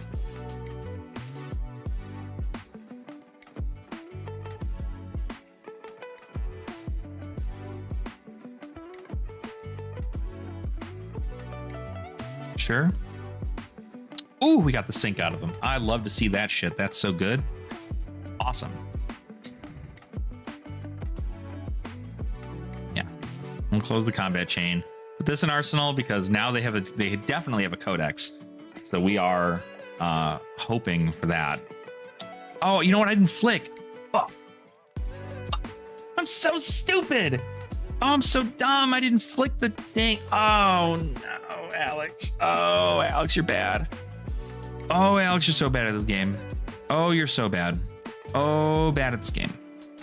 Super bad. Super bad. Really bad. Really, really bad. Really, really dumb. Really dumb, really stupid, really dumb. That was 2 points of damage you could have gotten off there too. Persuasive kind of fucking blows here, actually. 2 cards in hand. They've got... I bet they bump it to 4 and not 7. So I think there's a world and maybe I just give 6 here. If they get a card from hand, I can just...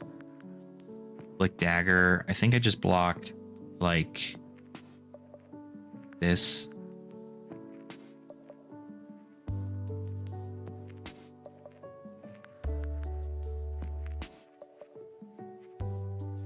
Cool. And then I'm definitely going to take damage here, but I will send this, mark the Black Widow with them. They can block. They're already marked, so we don't have to worry about marking them again. Can't believe I didn't flick that kiss. Oh god, I want to die. I want to die. I got so like into the combo. I didn't even think about that.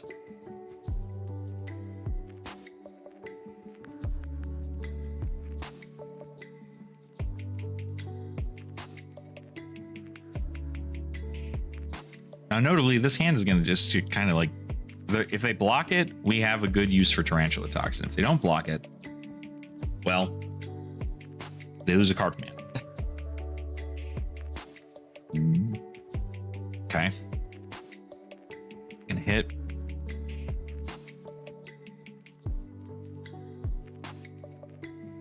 Got a CNC out of their hand. Okay. That's cool. I will then do this. And then this. Mark them. Sweet. And then we'll close. If we get to keep it marked, we're in a fine spot, especially since this is what's happening next, right? So there's a bonds. Okay. So again, what do we lose out of this hand, right? We have a bonds here. We have a bonds in grave. They could probably try to take a bonds. but our hand is actually kind of insane. They got 2 in here, definitely going to have an attack react in hand. So really we respect 4 or possibly 7. If we respect 7 and we don't get punished, we're good. Although I think take up, I mean, we don't have enough in hand to do anything here. We could try to bait them with the bonds though. I think we actually just say no blocks here. Because we've got Mark of the Black Widows in there. We've got Pain in the Backsides, which notably is probably like a fine pick. And then take up the Mantles. Okay, so this is Justinic. So just give them everything. Yep, 12. Okay. Yeah, so I wouldn't have been able to block it out anyway. So they banished a Persuasive Prognosis, and then they're going to banish a card from my hand, banishing the bonds, which is perfect because they're not going to see another bonds in hand or in deck. Love to see that for me. So it took a little bit of damage, but not the end of the world here. And notably, we then get to do crazy, dumb, stupid stuff. So we can go, theoretically, what we can do is Mark of the Black Widow into Kiss of Death, and then send Pain in the Backside, flick that Kiss of Death. Which we might do. Although I really want to rip a card from their hand, but I don't think that that's the correct move here. We obviously could just pump it, right?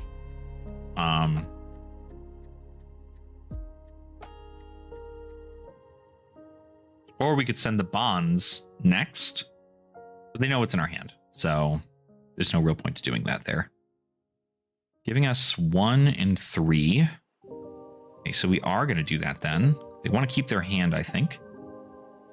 We're going to get the Mark of the Black Widow back. So we'll just choose that. Okay. That's fine.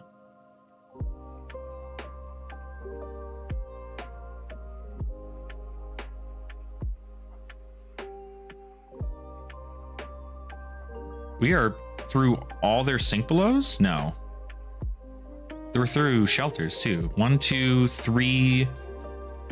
So 3 out of their 6 D-Reacts already. How many D-Reacts am I through? None at all. Perfect. Send this.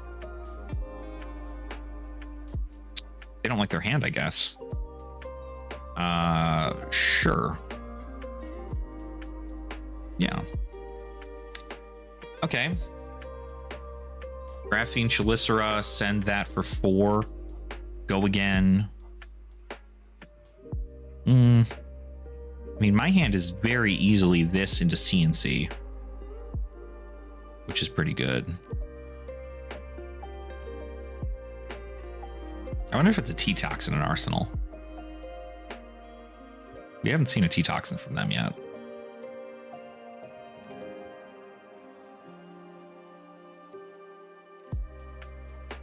Okay. Yeah. So we could CNC, right? I mean, CNC is probably the better bet here. Whatever's in their arsenal is probably a D-React. Something of the sort, maybe, but we'll see. If it is a D-React, obviously we're going to bait it here, and then we might even be able to just, like, pitch Graphene to CNC, and then maybe send bonds, put Codex in the arsenal. The problem is that we're probably never going to be able to get spots off. And that's my issue that I'm running into right now. Notably, we don't have to worry about another bonds being there. We can use bonds twice. Okay, so we're going to do this. See what we get. Codex of Frailty, so notably nothing. So we're definitely going to send this then.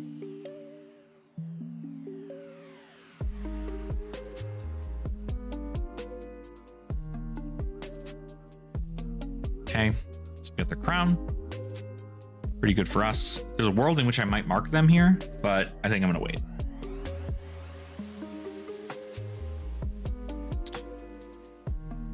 Cool. Okay, so they've got a 4-card hand again. We've got a hand that does nearly nothing for us. Awesome. Yeah. Just a Nick, we just certainly would not have been able to get through here. 3 block here is kind of okay. I think there's a world in which I just take this damage, but I think I'm just going to block with an infiltrate. Cool.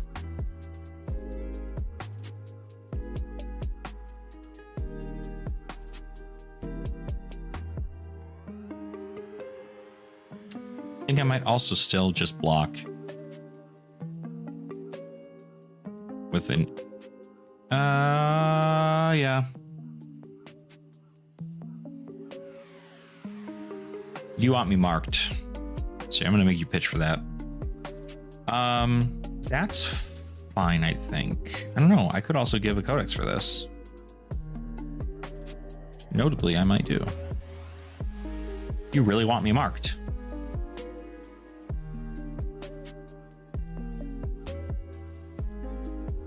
Yep, codex. Leave no witnesses. Do I give 4 here? I don't want to give him my bonds, so I'm going to give you this.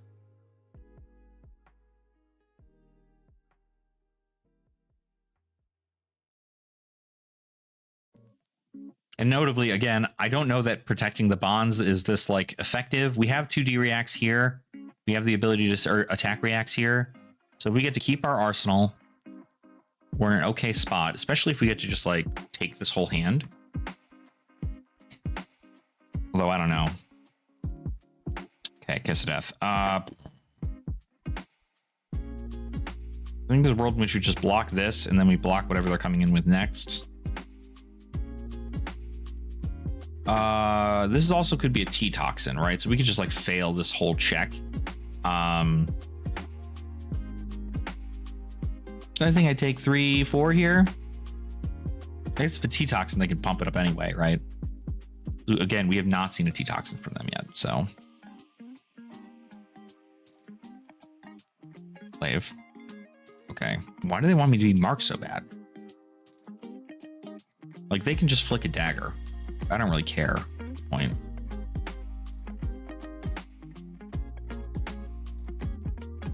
Notably, they have a bonds in Arsenal. Okay, so the take of the mantle, which means we have 1, 2, we have to send. Take up is +3, +4, so 7. So we have to give 7. If they have anything more than 7, we lose.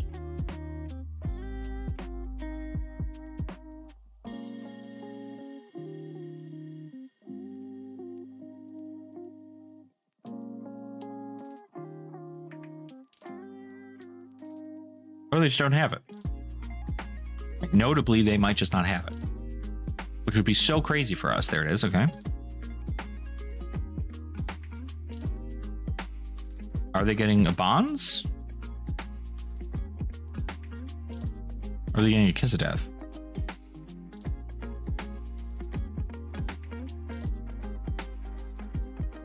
Infiltrate. That's so good. Why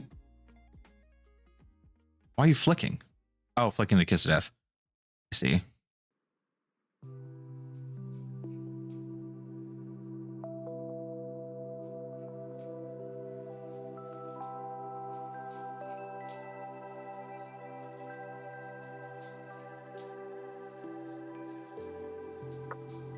Let's see if we get it to work.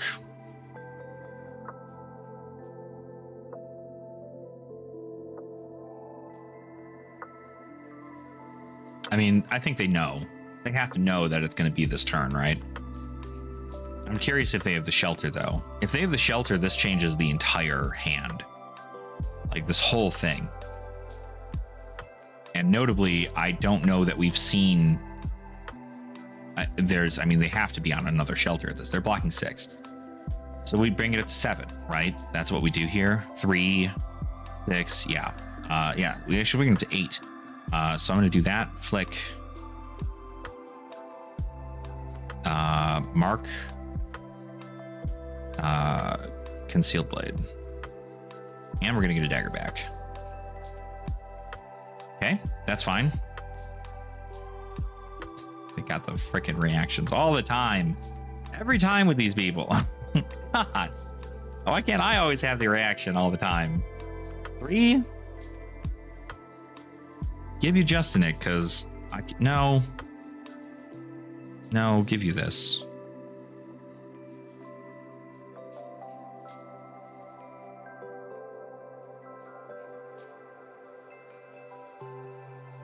Send this.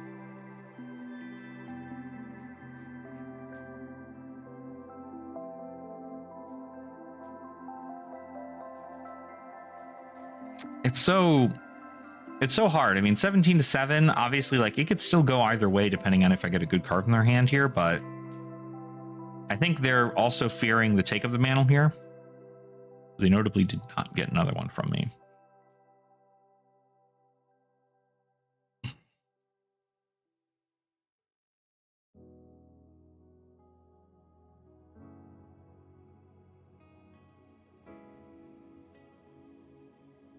How many reacts do we have left? We have you here.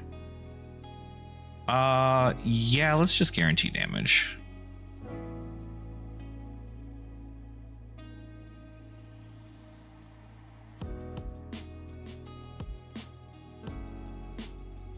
Okay.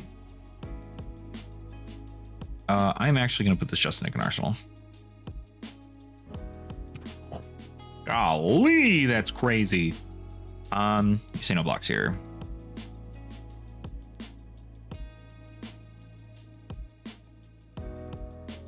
Go ahead, double Justinik. I dare you. Notably, they've got a Hunter's Glaive.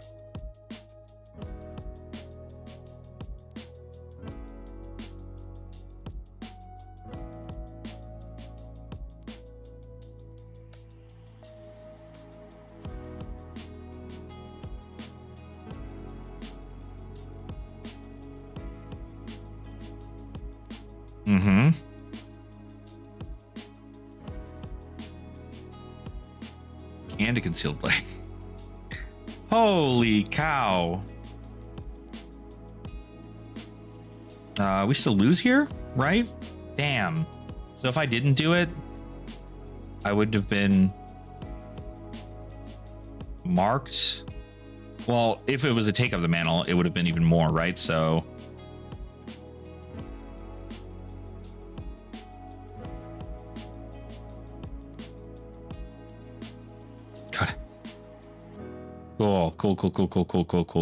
Cool. Yeah, I'll give you a 6. All right, again, we just gotta kind of hope they brick us, or they get brick. They get a brick here, maybe. Maybe. Although with Flick Knives being available, it's just gonna be kind of hard here. We haven't seen any spike with Blood Rots yet. I don't know whether or not they're on spikes. I haven't been paying attention to their pitch either, which is not helpful. We've got Concealed Blades. Yeah, breaking with the tuna counter definitely not going to be in fact happening. Let me get a quick thinking. This is our Desire Body. Obviously, we don't have the D-React anymore because we're out of ours.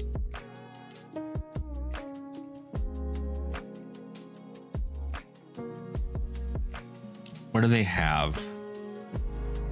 They still have a Concealed Blade, maybe. Notably, they can still attempt to flick. How do they get Stagger back?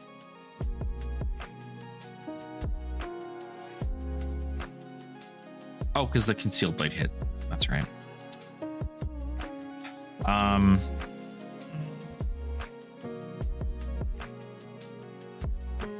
I mean, we have to block, but we also can't guarantee that we're not going to block 6 here. So I think we just need to block. I wonder if we block 5. Take 1. We'll block 6. Just assume they've got 6. Oh, we're dead. We're just so dead here. we're so dead here. Give them 5. Yeah, so dead. So dead. Yeah, So dead. So dead. So dead. So dead. So dead. Good game. Woo-wee! Yeah, that was pretty rough. Notably, we're not on Blood Rot, which is interesting. They were on Bonds of Attraction. That was an interesting game. We threatened 59 damage and dealt 26. They threatened 77 damage and threatened 38. Or dealt 38, obviously, to kill me, but... So they dealt more damage for sure, or threatened more damage. That's crazy. They saw all their reacts at the right times. I didn't. They got all their bonds. They got their Bonds of Agony before I did. Notably is kind of the one way that which like actually kind of fucks me. Damn. See, there's parts in this matchup in which I'm just like, I kind of hate how much it's set up against like variants. Like the aggro, like when it's two individuals who are like playing fatigue or mid range, it's very much so like, can you set up your combo properly? Are you pitch stacking well? Are these other things? And like, you might have an opportunity to come back. But in this scenario, it's just so like, all right, cool. Did they draw their cards in the right order? Perfect. Like, oh no, it doesn't have to worry about second cycle. Just send that shit. Them getting rid of my Bonds of Agony didn't really work, or didn't help. I mean, at that point, I could have blocked all of it, and then nothing would have happened. I wonder if that's the right call because I fat deck into them. And then I don't lose all that life. Because I blocked nothing, right? I blocked nothing, and they... Because what was that turn, right? Right, we take a look. We're at is this me? Yeah, so this is them. This right here, the bonds for like, or me taking nothing and the bonds for like 15. I blocked nothing because I was like, screw it, right? If I lose a card from hand, it's not the end of the world. But I took all 15 points of damage when I could have literally just prevented all of that from happening and instead just blocked for like 9 or something, force them to get higher, and then I would have prevented a lot more of that damage. But I don't know. It's not, I mean, yeah, I mean, like it comes down to luck in some situations, but I mean, really, this was just like threatened. They threatened 11, dealt nothing. Threatened 11, dealt 5. Threatened 3, dealt nothing. Threatened 12, dealt 4. Threatened 13, dealt 5. So like overall, the course of the game, they dealt like, this was the turn, right? You can tell right here, turn 3, in which they used the Bonds of Agony, was like enough to really send that amount of damage. They also blocked really well on their turns in which it was, relevant. Like I was coming in for 6 or I was coming in for 10, and they were like, cool, here's the D-React. Like, I've got it. I didn't find my D-Reacts that early, so I wonder if in the concept of fat decking, if it's better that I just give them everything for bonds whenever bonds comes through, and then hope they give me everything for bonds if I send it. But interesting. It's an interesting match. Notably though, they're on 3 claves. So 1, 2, 3 claves, right? Pretty sure 1, 2, 3 Hunter's claves, which I'm not, because frankly, I don't want to get on Hunter's claves. I think that's insane. Or I don't want to get on 3 Hunter's claves. I think a Mark of the Huntsman is just fine. They're on these. I mean, the rest of the deck just kind of looks regular, right? Nothing has changed. The only difference is they have they have 2 concealed blades, right? Yeah, 2 concealed blades. So same as me, 2 concealed blades. They're on Orb Weavers, Kiss of Death, Black Text. I mean, the whole 9, that all works. They're on red Mark of the Huntsman, or Mark of the Black Widow, and blue Double Troubles. They're also on blue. Didn't I see this in here? Or it wasn't in here. Is it in here? No. 1 blue Bonds of Attraction. They didn't block with any of those. No. Around 1 blue Bonds of Attraction, which is interesting. The rest of the deck looks like everything else that we run already. So that's kind of where, especially like when you're looking at something like this and you're doing like a deep dive into how the game went, there is just genuinely something in which you go, yeah, they're running all the same cards I am. Guess that's why they won. Like, there's not really too much you can do in that scenario. So, but that's fine. They got their Just Nicks at just the right time here. I think it worked out. Yeah, it's the Drew Better moment, which is fine. That happens. All right, let's get another game in here. Oh no, that's right. Hold on. Did you want to do a game, Topple? I'm trying to do a bit more testing into what I expect the meta to be like. So I know you're on Puffin, which I know notably is not very meta, but I'd be down to get a game in and try, so. Sure. So what I'll do is I'll make this private, and then I will create it, and then I will send you this here. There's that.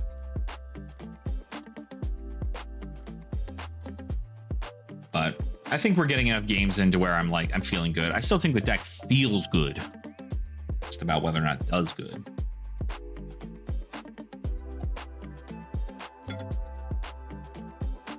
All right, notably Puffin is gonna want to blow up my shit. So I'm gonna probably play Mask instead of Crown. Although Crown, notably not terrible, because I can get a card to my hand.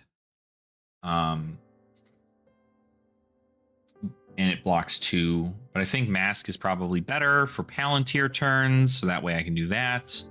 Although Crown isn't bad for Palantir turns either, because I can still just give Crown and then do the thing, which is not terrible either. I think Redback Shroud's probably better here too, because I want to block.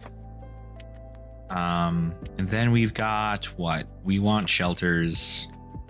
Puffin's probably a bit more boost effective. So we might try to like strip cards from their deck and present hand disruption. I think we're okay with that. We'll see what happens here. We will see what happens here. I kept the pick up the points in the deck. Okay, double crank. Turn pretty good. Oh. Okay. Sure.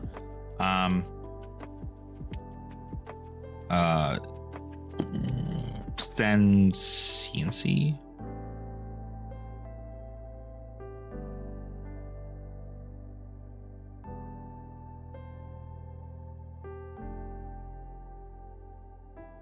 Use the crank, draw a card. You're not gonna be able to get anything back. Okay, create it and then pump one more. You still lose your arsenal. Oh, never mind. You do. Oh, because you lost. Oh, wait a minute. I see.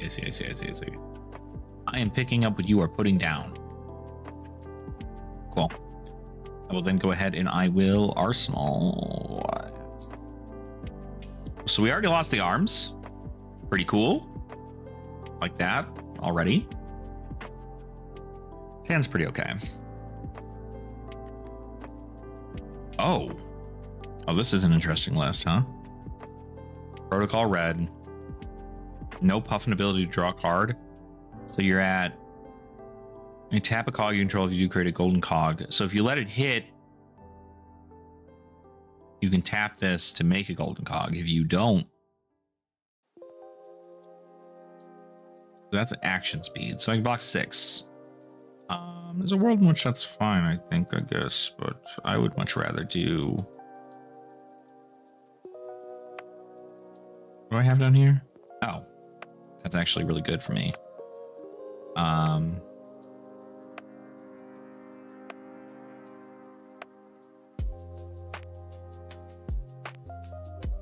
Yeah, that'll be good. Okay.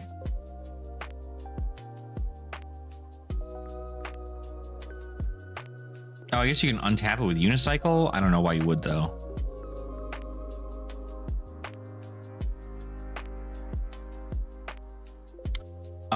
Let's do this.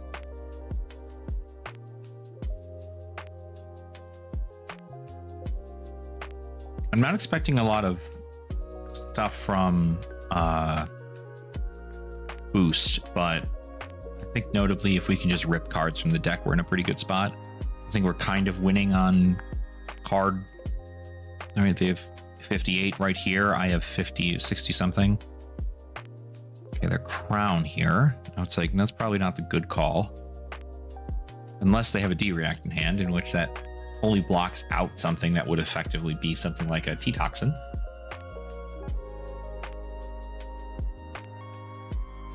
Also, hi everybody. I'm chatting a lot, and it sounds like I'm just talking to myself, but I do see all of you in chat. So, hi. How are you doing? What are you undoing?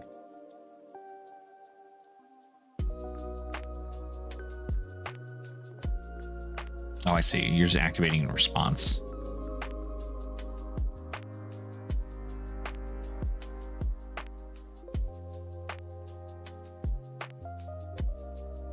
I see. I see. So you're going to destroy that to come in for 4?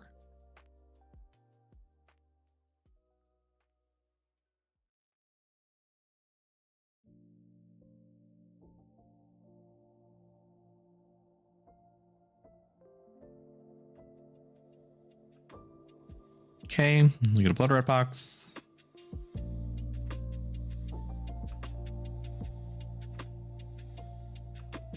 Then I think I'm actually just going to send this.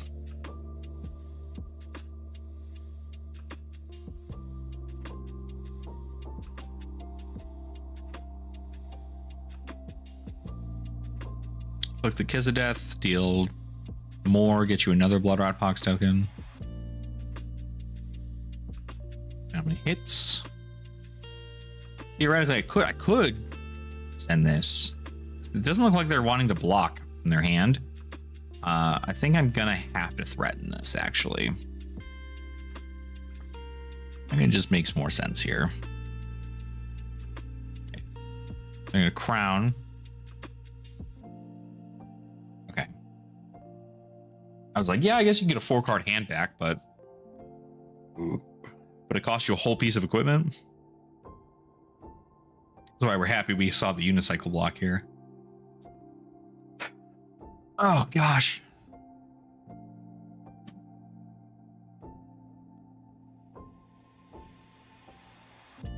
I wonder if maybe cutting the blue Mark of the Black Widow for... Ooh, that's so good for us. We love that. Cute.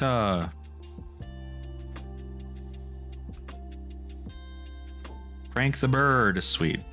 I get to kill the bird now. Yes, yes. Kill the bird. Murder the bird. Well, what's everybody else doing stuff for, right? Y'all hanging out, chatting. You know, you got any plans for next weekend, I guess? This weekend's over. So 4 damage seems kind of okay.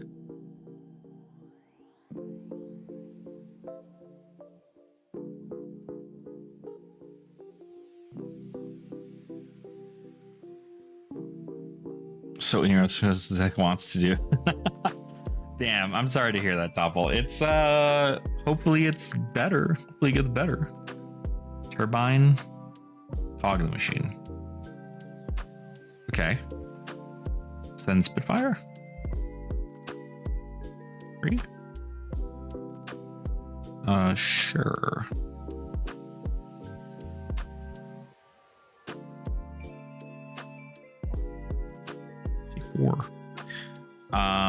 First things first.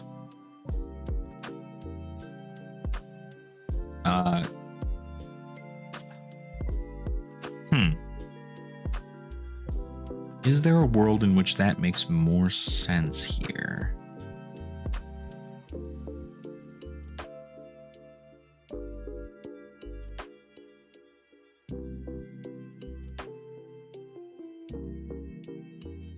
Hmm.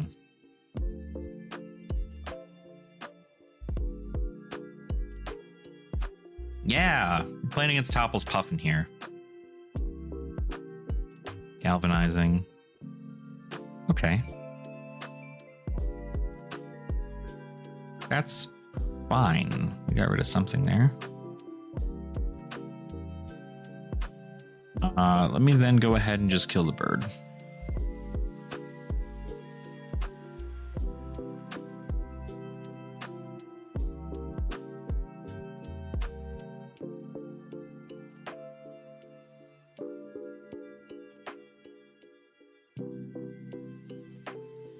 Okay, another cog in the machine. Crank them both, draw a card. You want to undo that? Oh, because you want to tap the cog to put it to the... I see.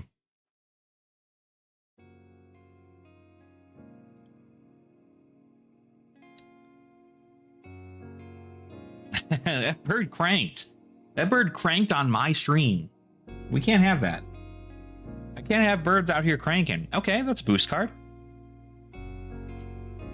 Now, the real question here is, what do I do with the rest of this hand? Fucking hell.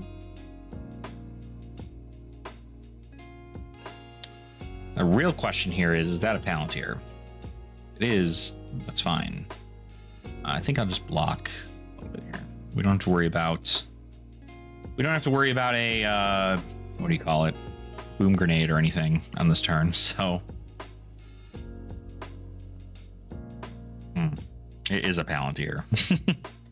It is a Palantir. It is. It's not, actually. You're getting a red card back. Soup up. Or go again. Do this.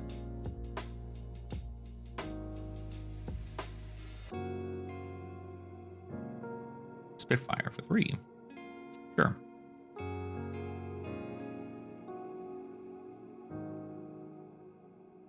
We'll go ahead and we'll do this. See if maybe we get a soup up.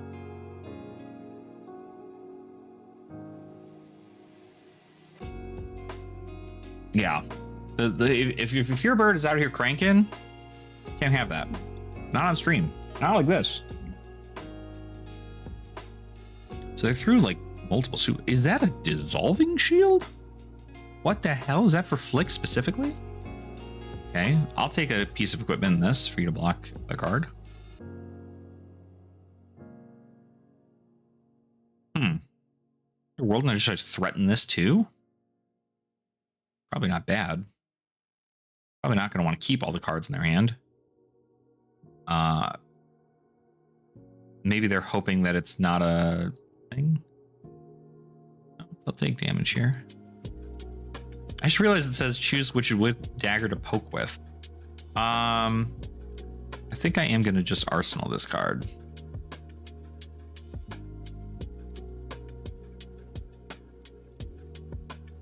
Okay, not a bad hand. Ugh, our attack reacts are not lining up in this deck right now, at least in this match. It's 25 to 25. They've got 4. Well, they've got about 4 less cards than we do. Turbine, make a golden cog. Dovetail. Dovetail's such a good. This is such a good card. So at most, it's coming in for 9, untapping a cog. You could also take it. I guess you can make it 10. If you really wanted to. It's also just gonna get go again probably. So it's probably even like go again and then like untap it and then swing Spitfire, or untap it and untap it, swing Spitfire.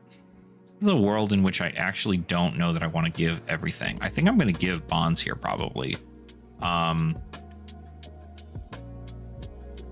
That card is probably not going to go to Arsenal. If it is though, sick.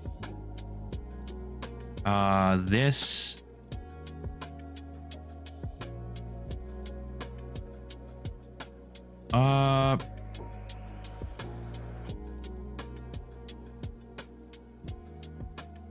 I guess I'll make you use it. Huh?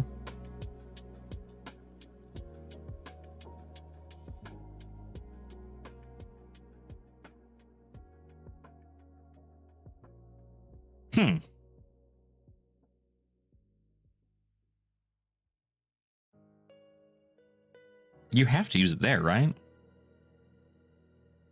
Okay, you did want to use it.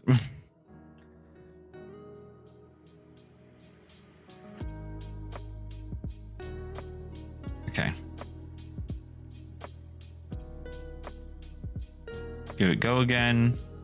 Shelter. Oh, yeah, no worries. 0 to 60. Sure. That's fine. Take 4 damage. Bop.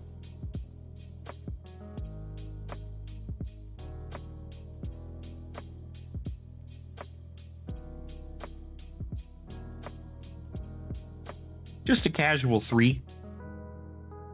Technically 5. 1 card 5. We love us a good 1 card 5. Oh, I forgot soup up blocks 2. Oh, you have to destroy to do the thing. That's fine. That's actually so good for me then, because I'm going to do this. I'll give you a Palantir back, I guess. But I'm going to do deep.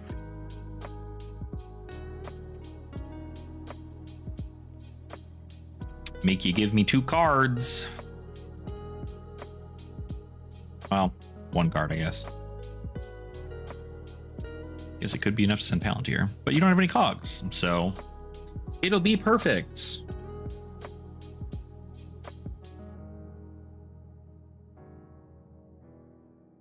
Probably even better to get a soup up, maybe? I mean, Palantir is such a good choice, though. Also could get 0 to 60 if you really wanted to. Dovetail. Okay. Dovetail's fine. Pew. Got rid of a T-Bone. Ooh. T-Bone's pretty sick.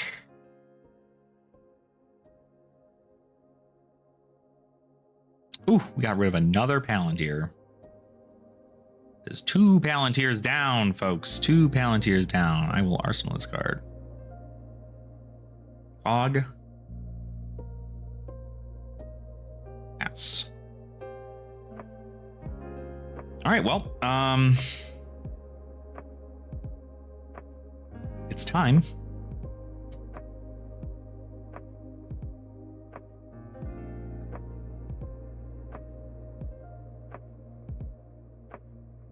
It is time. No blocks. Okay. No blocks is fine. I will choose to do this. This. And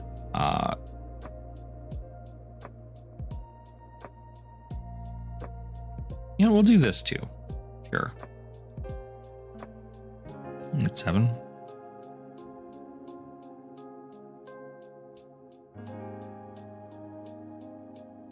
Ooh. It's soup up all day.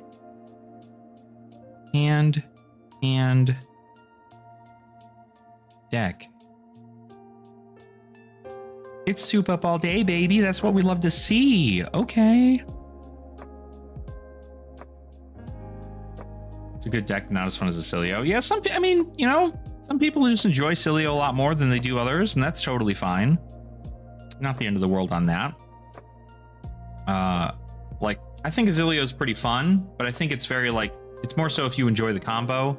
I enjoy making my opponent think a lot. This might be a world in which I...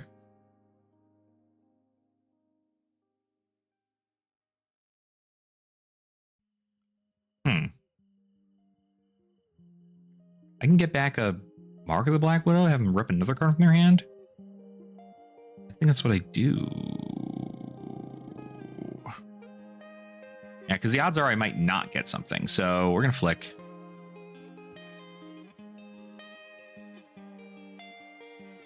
Yeah, odds are, want to make sure that I'm able to do this here. Mark of Blood Widow. This. And it's just also more damage too, so. Hit, they got a banished card from their hand. Cool.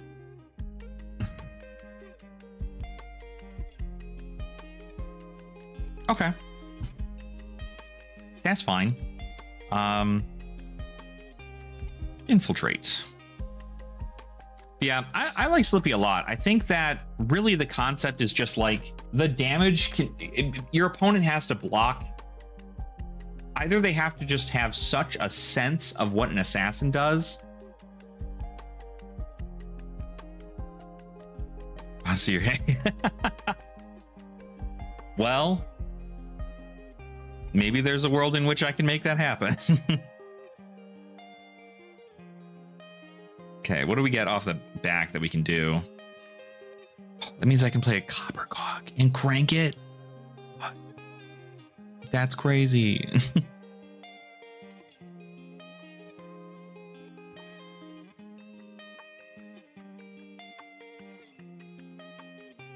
I'm like an assassin, but I enjoy Slippy as well. Yeah, Slippy, I mean, it's just like, it kind of just works better for me, I think.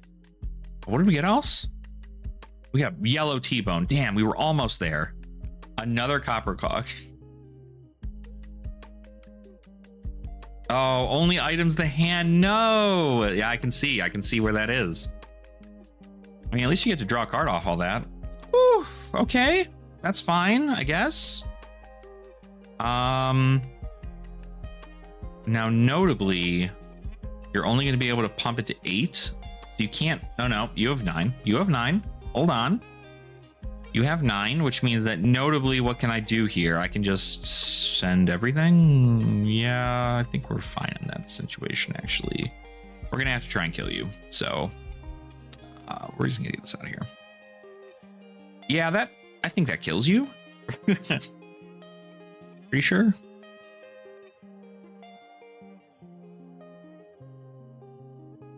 Oh, and then you take 2 from Blood Rot Pox too.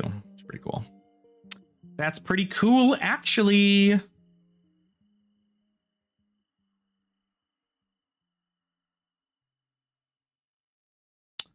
Wow. Oh, that's right. I forgot I had a copper cog. Like, wait a minute. What is that? What is all this happening? Orb Weaver, Spinneret. Send a Kiss of Death. 6.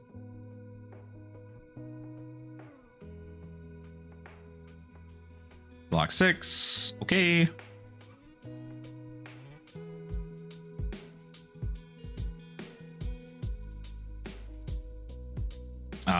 Send Hunter's Clave for this.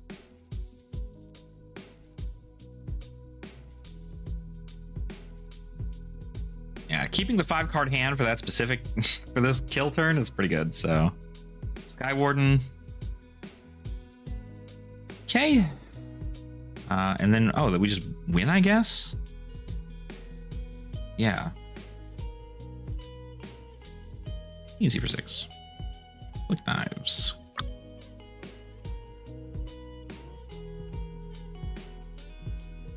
'Twas a good game, Topple. 'Twas a good game indeed.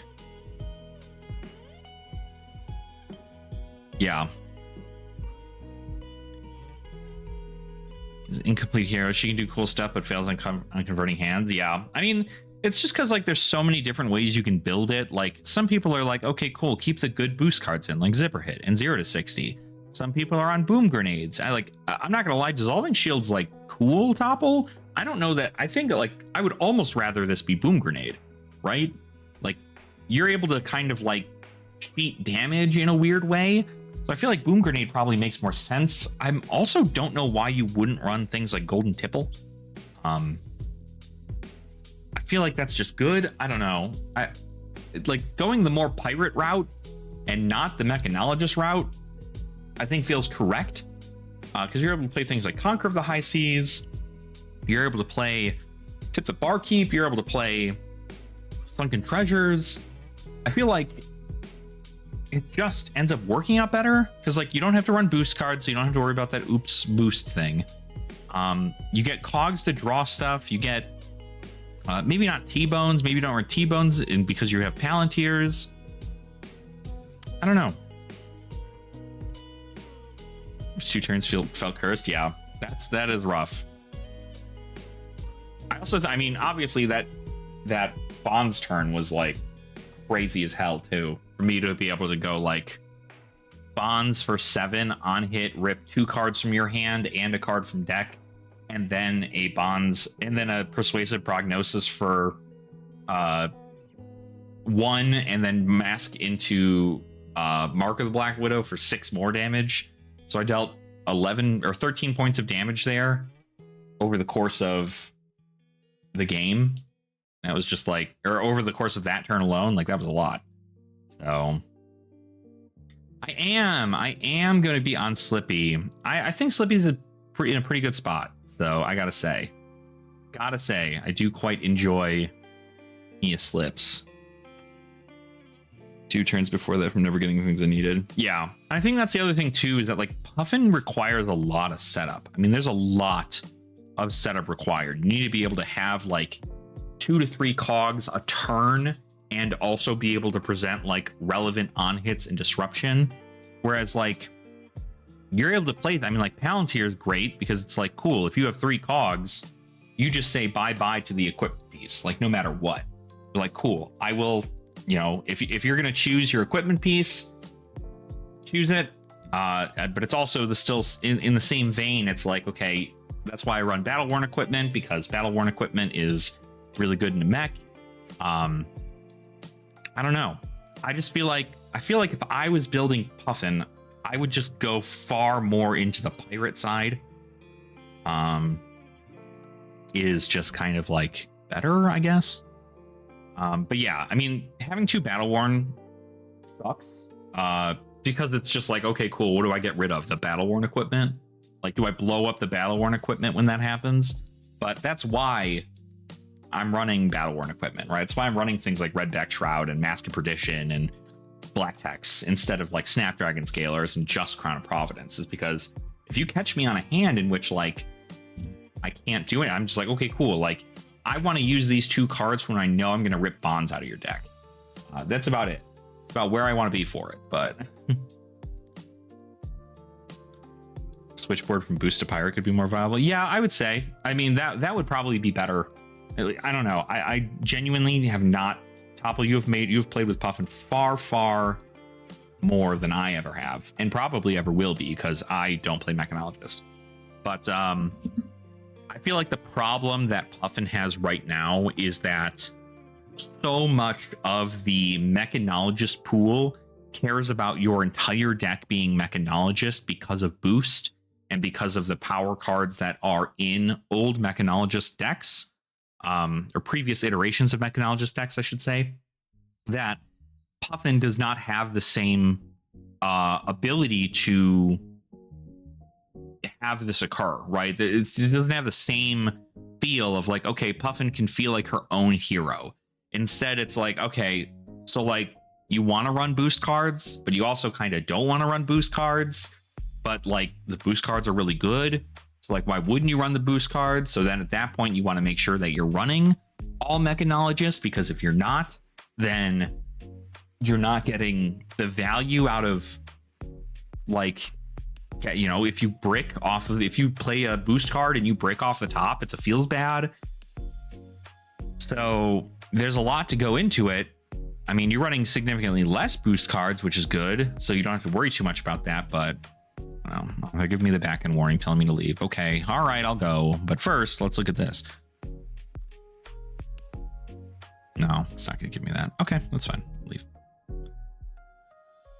Like Puffin would be more fun to play with a bigger pirate package. Yeah, see, and that's that. I don't know. That's how I build them, because the thing that makes Puffin different compared to the other Mechanologists is the fact that she has access to the pirate card pool, and that is something that no other Mechanologist has access to.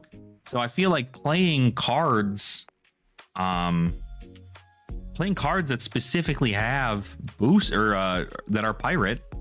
Let's see, class pirate, rarity M. Like, I mean, you can play well, let's get through all this necromancy. I mean, like, Skywarden obviously is super good, right? Jolly Bludger is good too. I like that card. And then of course you have ways to like make gold. So like Loan Shark, it allows you to make gold, which then allows you to know that you're going to be making golden cogs. Sunken Treasure can flip over some of those yellows that you have in your opponent's graveyard or your own and make gold to make cogs. Tip the Barkeep allows you to make a Gold Kiss Rum, which you can utilize to give something like Palantir Go Again, as opposed to you can do like Palantir Go Again into Dovetail, right, or some shit. So, but again, I mean, notably, that's just kind of like based off these things here. Again, Golden Tipple is just kind of like insane, I think, because again, you get to discard your yellows to draw a card, and then get a gold. And when you make a gold, you then can turn that gold into a golden cog, which is then going to give you that 1 point of damage to pump over to your opponent to get things through. I also quite like, I think if I'm playing a more pirate build, I'm playing things like Pummel, just because, again, I'm not focusing so much on the high stuff for Mechanologist. I'm worried about trying to get stuff through, right? Trial the pumps and shoot the pistol for 14. Oh, wait, can't do that. It's true. Can't do that. You cannot do that. Well, I mean, it's not terrible. We're still at a 58% win rate, 19 games. It's terrible into everything except Slippy. I see. Well, that's exactly what I'm saying, though, right, Topple, is that Puffin is just kind of bad in the sense of which, if Pirate Puffin is not the design space for Puffin, then why did they add Pirate to Puffin? You know, I think that's my reasoning whenever I look at something like if something is given a talent or it's giving an additional class, there's got to be a reason for why that was chosen, as opposed to it being like okay, like maybe we just make them Mechanologist or something of the sort, right? But knowing that they're Pirate Mechanologist, like if Pirate Mechanologist is bad, right? If Pirate Puffin is bad, that is something on the design space for the game to change up, I guess, right? But again, I think Hook very well could work in the deck, strictly because you have the ability to make more gold, which means you're making more cogs. You're playing cog in the machine. You're able to draw more cards. You're able to leak that damage through with the tapping of the cogs.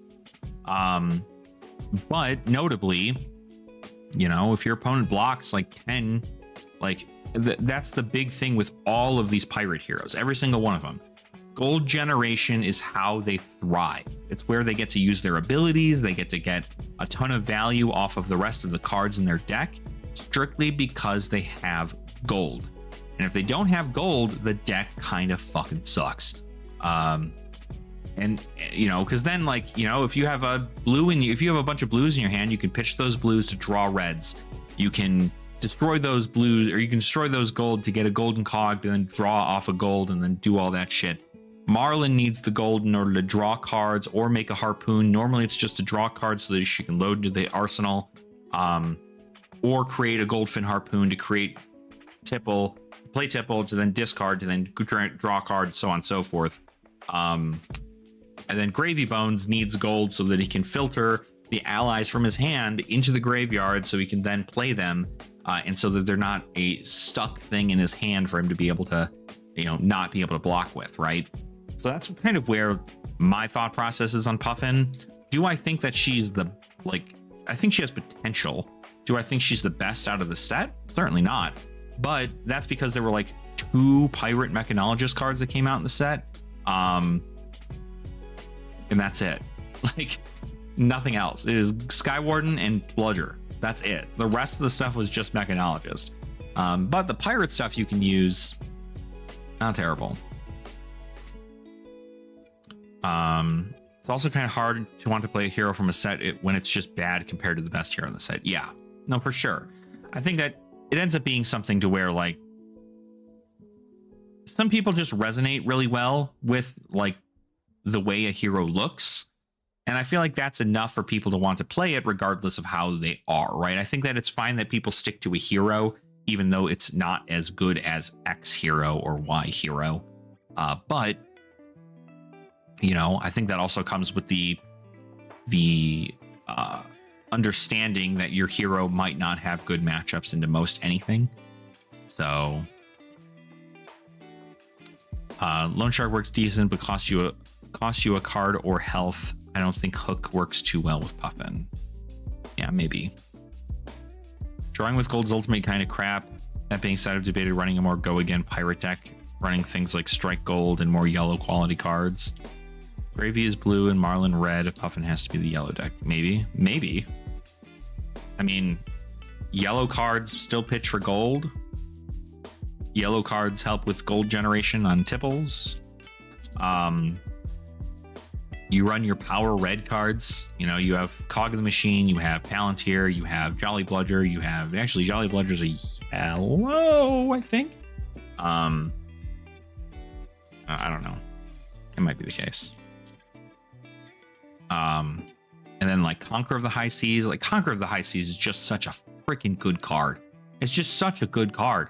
I don't know why every pirate deck isn't running Conqueror of the High Seas. Like Marlin's running Conqueror, Gravy's running Conqueror. Why wouldn't Puffin run Conqueror? It's literally so good. Jolly Skyward in yellow. Okay, I see. Can't run that. Yeah, I mean, you can run that in a yellow list. You just need to also have blues to back it up too. You know, you're running Copper Cogs. I think that's enough blues in the deck to make something like that work.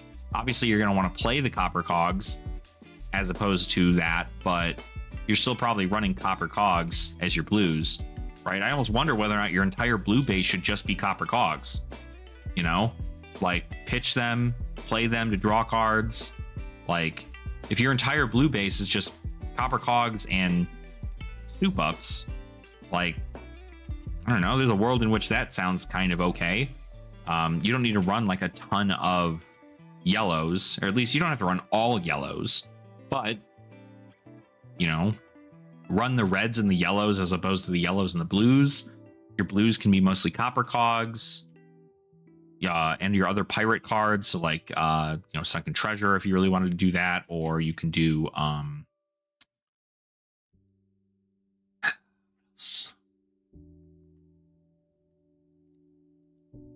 Sunken Treasure, Loan Shark, right?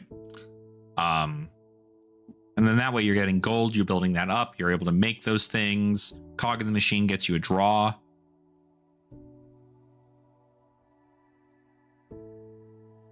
Pinion, Sentry, Copper Cog, Pinion, Sentry, Copper Cog, and Sunken Treasure. Everything else is yellow and red. Yeah, not terrible. Yeah, because you don't really want to tip the barkeep, I guess, because you have the ability to give your stuff go again with tapping a cog.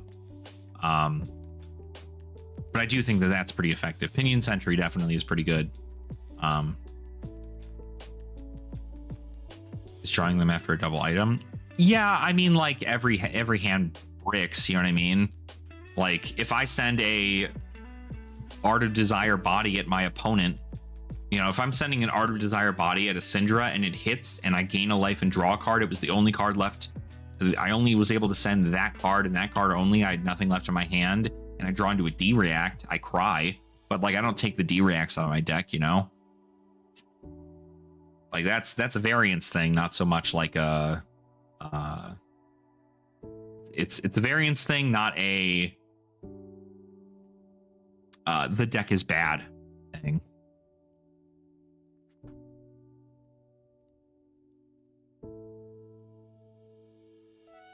Well, I mean, at that point, you can just like maybe find like a pitch outlet. You know what I mean? Like if you're able to do that thing and you hit, you draw a card, and it's you know, you crank draw card. You know, one of the cards you're cranking is, I mean, you're running both yellow and red backup protocols. You couldn't just pitch those into a backup protocol and then get something.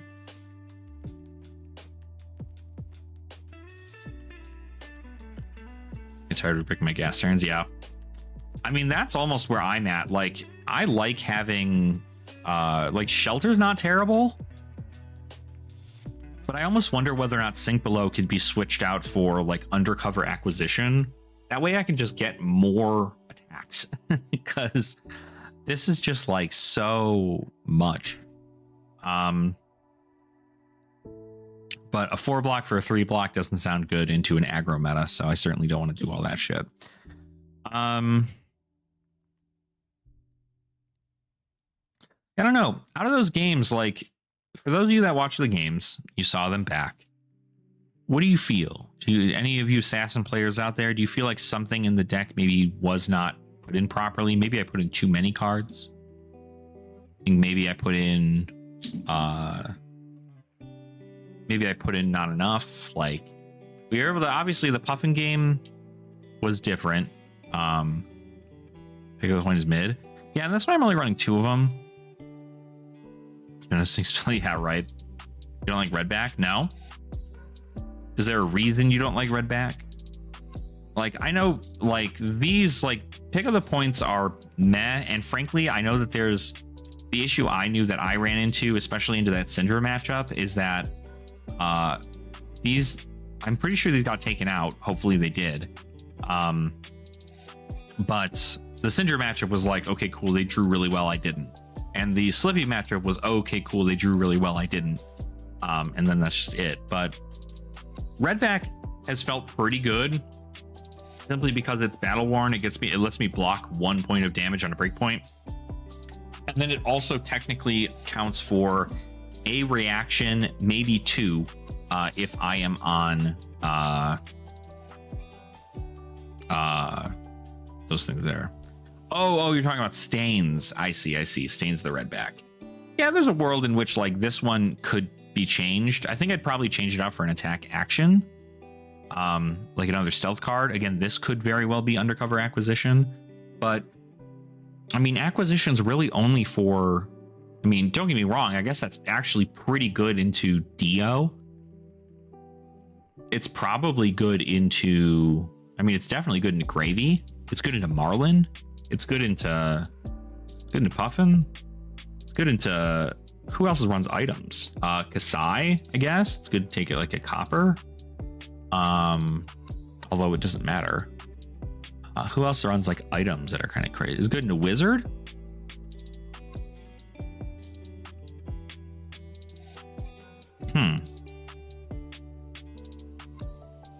Take the points, a sideboard card versus Mark of the Black Widow being blue can be way more active. Yeah, true.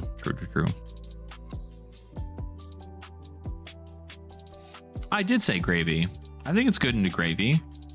Or what do you call it? The Undercover Acquisition, right? Undercover Acquisition. Usually when I mark with Slippy, I'm doing it by reaction of the flick, so it goes away when the attack hits. So the thing with, so just how this works, previously kind of showing this off, is that you'd want to do this on the second attack, right? You want to attack with something, a stealth card. You want to attack with a second stealth card, like a Mark of the Black Widow, right? You send Mark of the Black Widow red, you flick when they block 3, you flick, it marks them, you play this, it gains go again, and you can play it for free. So it's +3 go again on the stealth attack. You play it for free because your opponent's marked. And then you get to follow it up with something like a Leave No Witnesses if you have one in hand. If you got to keep like the whole hand, or if you wanted to send another piece of disruption or something of the sort, you can do that. But that's my point, is it's like attack and then attack, flick, stealth, or attack, flick, mark, stains, and then hits. Usually you're doing it on something like a Mark of the Black Widow, and then you give that card go again, which means you're able to go 3 chain links wide as opposed to 2. And normally, I mean, you're obviously able to go 3 with you have cards like Pain in the Backside, right? Because you can go Pain into Stealth, or you can go like Dagger into Stealth. But what this does is it allows you to go Stealth, Pump, Stealth, which is a little bit more awkward to do, I guess. So, yeah, and it does help with Bonds reactions too. What do I think of Bonds of Attraction Red? I mean, that's not terrible either. I guess I would say, like, I was thinking about playing Bonds of Attraction blue, but I think the red's not terrible either, especially to rip cards from my opponent's graveyard. Bonds of Attraction. No, you know what? Let's look up C, Assassin, Stealth. Let's just look up everything that is Stealth, right? Isolate's also kind of funny, right? Because Isolate prevents them from doing any kind of weird shit. We can also do Backstab, right? Backstab is pretty interesting to choose, especially if you're going into an aggro match, is because you can then just, like, your last final turns can be like, cool, I want this thing to hit, do all this, and then play Backstab. But I'm pretty sure that, I mean, it doesn't work with, like, with Take of the Mantle. Take of the Mantle is not very great. Bonds of Attraction to kill their chum. Yeah, but I think the other thing too is, like, theoretically, if I want to do that to kill their chum, it's not, I mean, it's not a bad call.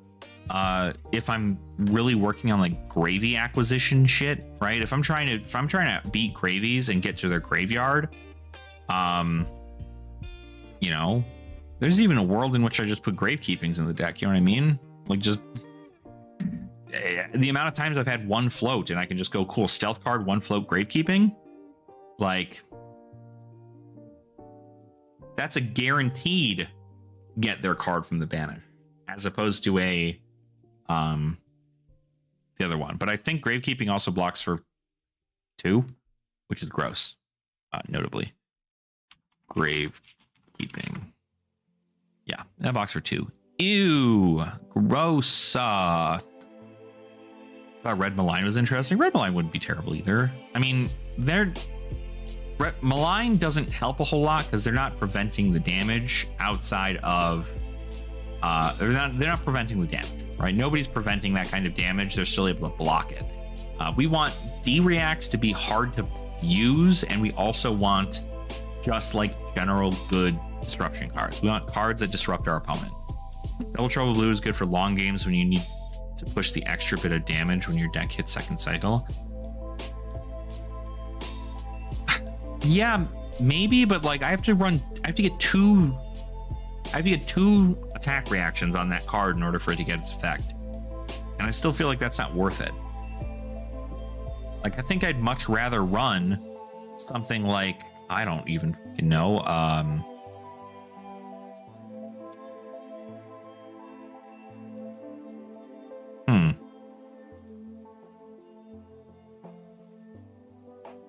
what could we run? We could run Extinguish the Flames into Syndrome. Big brain. Run 3 copies of this thing. Ooh, that's gonna be so good. That would be so good. Would just Syndra hate? What else? Like, we could run a different spike. We don't want to run this. Bite's not great. Pick to Pieces, Pick to Pieces isn't terrible because this pumps it to 7, right? So if I get to pump this with something like a Razor's Edge, it comes in for 7 and damage can't be prevented, which is better because it's a breakpoint, right? But I don't know if it's as worth it there. Double Trouble Blue is also fine, but there's also a world in which, like, I would almost rather have Double Trouble Red. Because, again, this comes in for 5. And then it gets the additional pump of, like, +3, so 8, which feels better to pump. Because, like, it was different here in blue because blue allowed you to get, you know, with new, you were able to do all the other shit, like Transcend and all these other things. But, like, I think blue Double Trouble doesn't do a whole lot. If you pump it to 3, or if you pump it by 3, it brings it up to 4, which is a break point. And then you pump it by another defense reaction, it could bring it up to 6. If you play both attack reactions in, like, let's say you use Flick Knives and your Boots, it comes in for 3 instead of 4. So it doesn't, like, block, or it doesn't attack at a break point, which is awkward. This doesn't attack at a breakpoint either, but it attacks for significantly higher. 2 points of damage plus the 2 points that it gets off the top. This at least can then come in for 5, which is significantly harder to block with 1D react, as opposed to the blue, which would come in for 3, which is still able to block with D react. So there might be a world in which red double trouble is better. I am running the blue Mark of the Black Widow, so it's not like I'm losing out on just Nick targets, and also I'll notably be able to push more damage to my opponent. Now, notably, Art of Desire Mind also not a terrible pick either. This was something I was thinking about getting into the deck, the Art of Desire Mind for the deck, just because if people are on blues a lot, and this hits, you get a, you know, if you hit, you gain a life draw card. You're just gonna want to take this out of Syndra, right? Or out when you're going into Syndra. Curious why most cards seem to have the yellows skipped. Like, is that 1 less power and 1 less resource really that bad? It's not always that way. The reason Assassin cares about some blues is because of Justinic more specifically. The yellows we run in the deck are Codex of Frailty, which notably we want to either pitch to a dagger in order to get that damage off, or play it instead. But I think the cost curve just ends up being better in Assassin for this, because if we want to swing a 0 cost attack, pitch a blue to swing or to add a 1 cost reaction on top of it, and then use 2 floating resources to swing a dagger afterwards or something to then follow it up with another thing. The blues are more important because daggers are more expensive in the Assassins in general. Assassin also notably can get Chelicera, Graphene Chelicera, which is really good because it means that you can go Hunter's Clave with 2 resources, and then 1 resource swings the last resource swings a Chelicera, whereas the yellows giving that 1 extra damage, usually it's like if they can present a breakpoint, that's fine. So again, like a yellow double trouble, there's a world in which that could make sense, right? Because you're able to pitch it for a dagger, and it blocks 3, and you can go about using your 2 reactions to have it come in for 4. But notably, 4 is just a D-react.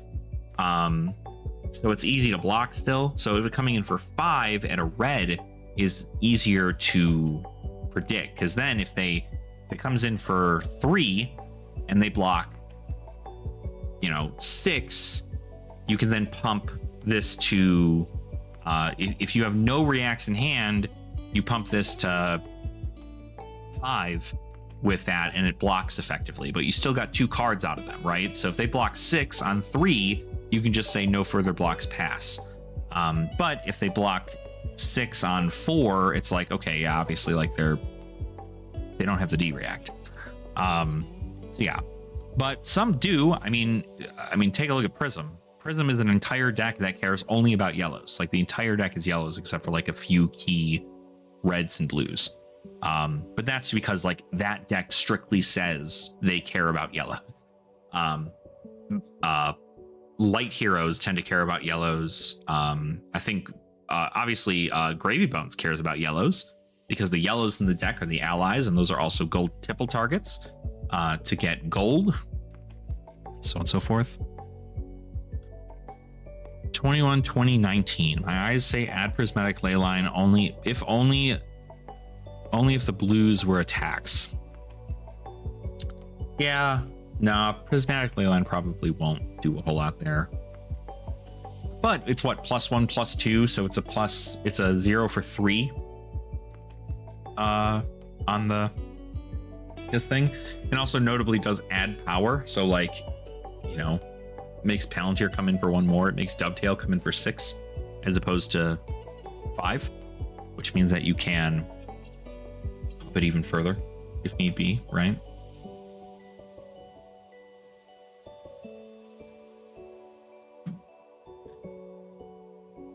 Yeah.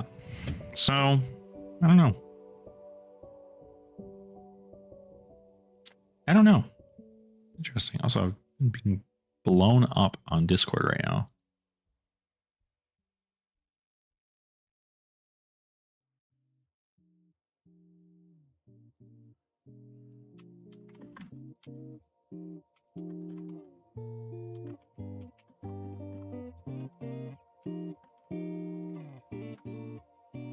I'm getting blown up. I've probably been being blown up on Discord this whole time.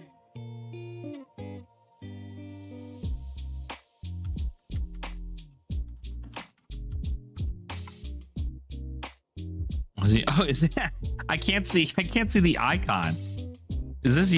There's no way this is you, right? Is this you, Maeve? You're legally obligated to tell me if your username is different.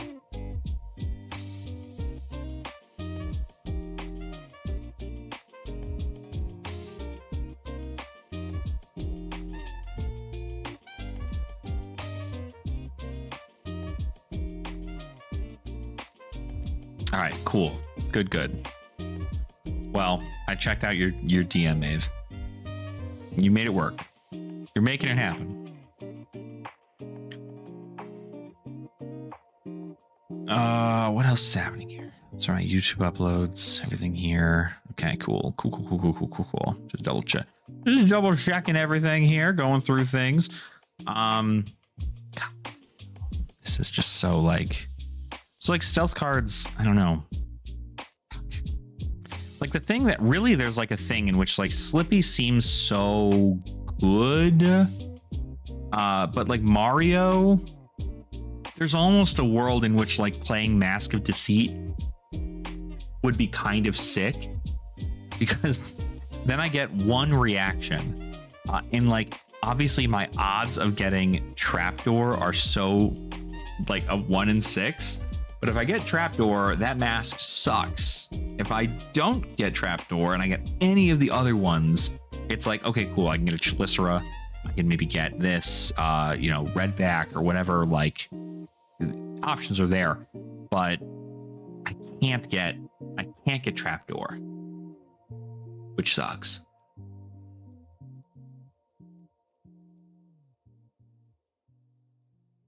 Yeah, I mean, I think it'll be fine. I think it's like you'll have Ninja isn't like terribly difficult, and frankly, Katsu does like there's a lot of lines to like think about, but I do think that it's a pretty solid deck for like learning what you're looking for in a deck, and having a tutor is just like so good.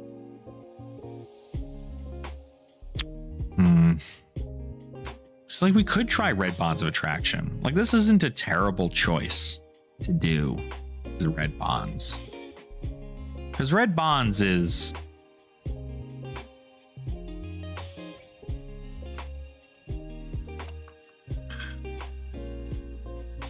this still provides some info here.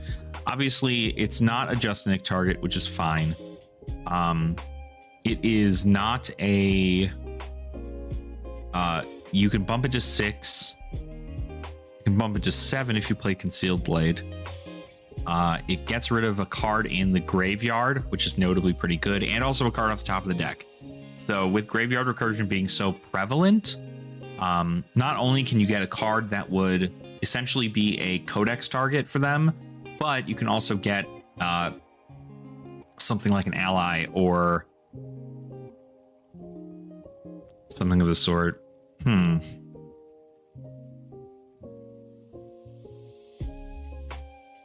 Yeah, Katsu's just built different for sure.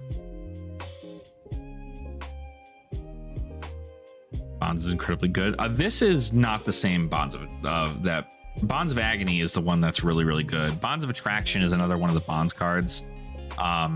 This one just says on hit, banish top card of their deck, then banish a card from their grave. When this banishes a card, if this is banished another card of the same color, you gain a life.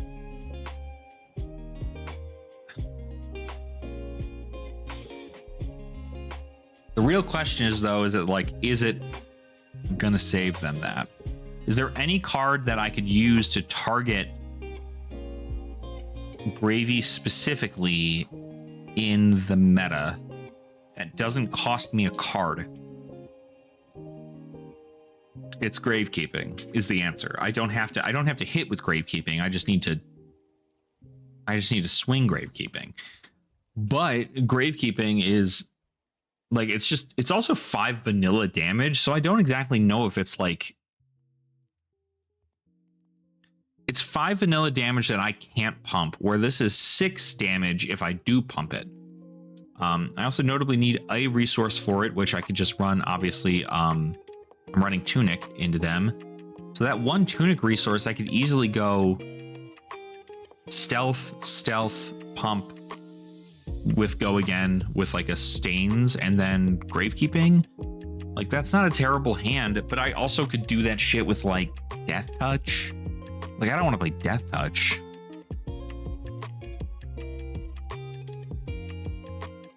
Let's look at Zero Murloc. I don't. Maybe, yeah. Because the difference, like, I want uninteractable, right? That's that kind of shit. I want uninteractable stuff for Gravy.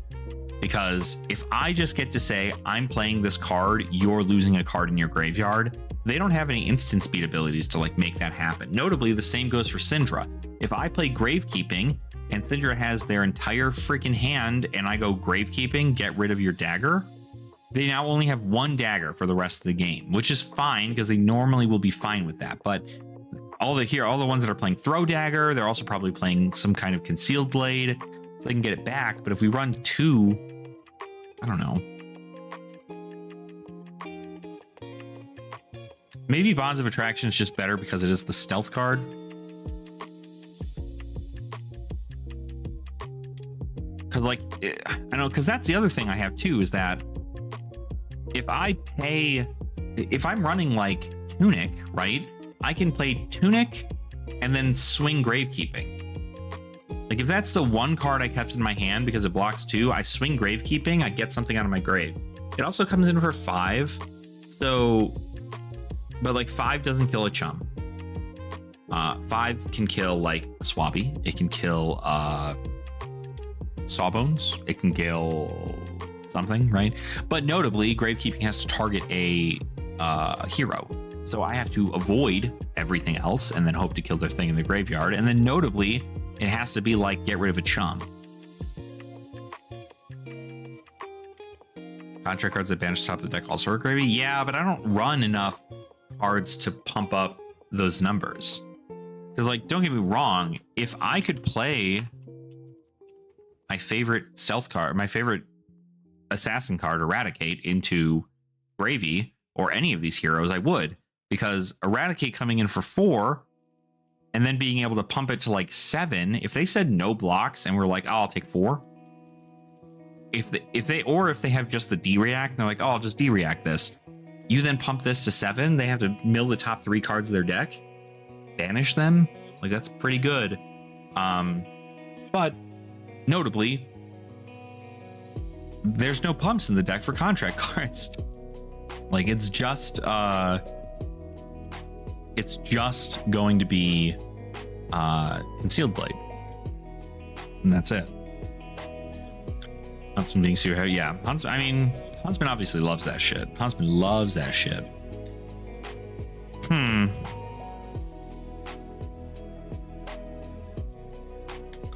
I wonder if maybe we get rid of Pick Up the Points. Because, I mean, that is kind of right. It is almost never a card that I use all the time. And then maybe we just put 2 Bonds of Agony in there instead. Or Bonds of Agony. Bonds of Attraction, red. That way the color pie doesn't change. Or the cost curve doesn't change. We add in something with the same amount of attack and a better defense value. The only downfall is that we don't get to get our dagger back. But notably, we are playing so much recursion of a dagger that, like, we have Concealed Blade to bring back a dagger. We have Chelicera creation here. And notably, if we, like, the 3 times we mark our opponent in a game should be absolutely game-changing tempo swings. That's when we should be marking our opponent, is for like game-changing tempo swings, and not just because it's like, oh, damage. You know? We have too many targets for Tunic? I think I just have... I mean, Stains isn't really a target for Tunic so much. I think it's just Spike with Blood Rot.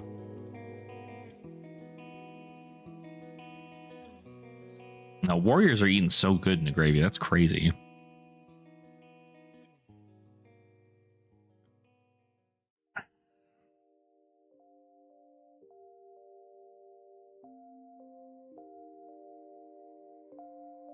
Like, these also could be red double trouble. Oh yeah, I mean, yeah, pick up the point too, but like notably, like pick up the point is like that's the only time, and like even still, it's to get a dagger back. But like we don't like recursion.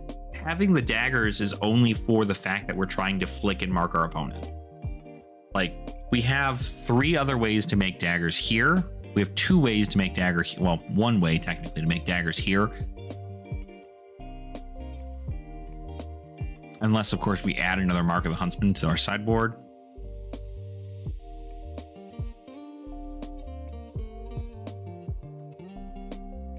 There might even be a world in which I remove an infiltrate and I put in a 3rd Bonds of Attraction red.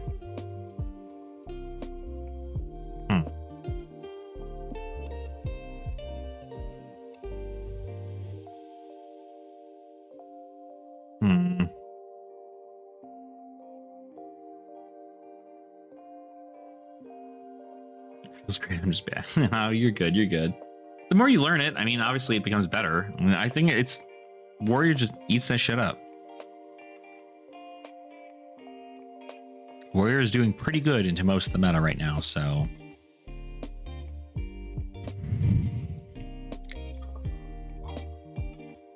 Oh shit. I think we'll probably do that. So yeah, I mean, I don't know, because that's the thing, right? Like, where do we put the value in pick up the point? Pick up the point just tells us, hey, this is an attack that isn't targetable by your reactions, right? So like, I can't T-Toxin it to help get damage through. I can't Spike with Blood Rot it. I can't Razor's Edge. I can't Justinic. I can't. I can't. It doesn't even get the additional value off Orb Weaver, so it doesn't like do anything for me there. It doesn't help with. Doesn't do Take Up the Mantle. Like nothing. The only thing that Pick Up the Point was like, okay, cool, this is really really good. Is like Concealed Blade. Maybe, you know what? Yeah, that's what I need to do. I think I'm just committing to this.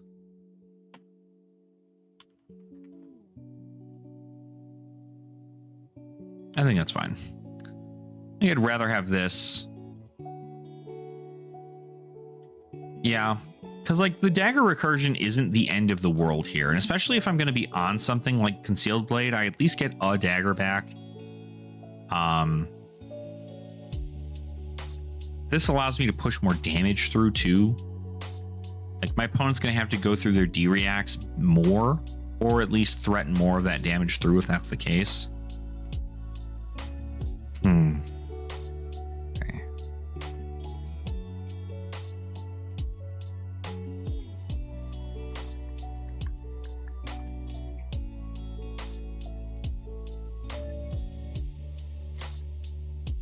Yeah. I mean, it's certainly good to have, right? It's a good opportunity to have that, but I think like Flick Knives is more situational towards my disruption as opposed to like Mario, where Mario is like, I want to make sure you're marked all the time. I can play all these things to bring back my daggers and then pump them and then swing with those daggers.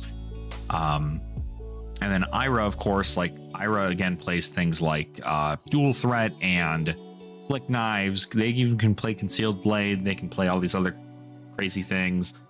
So they're able to play the same kind of nonsense. But LL is also a different beast, so yeah, because I mean that was what, Zephyr Needle, right? Zephyr Needle Ira at 1 LL with freaking pick up the or up sticks and run into a Zephyr Needle for picks. Crazy. It's so stupid. Yeah, I think this is probably fine. I think that's probably the one change I would have made over this whole course, is taking out a Bonds of Attraction, or taking out a pick at the point. Pain in the Backside is still really good. Yeah. Yeah, because I really want to like do the disruption thing. There might even be a world in which I take out a Command and Conquer and put in Bonds of Attraction again. Because like having this is good, but I don't know that I need 3 of them.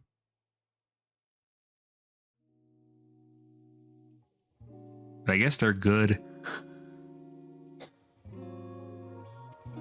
They're good targets for that, but I think Bonds of Attraction just feels better.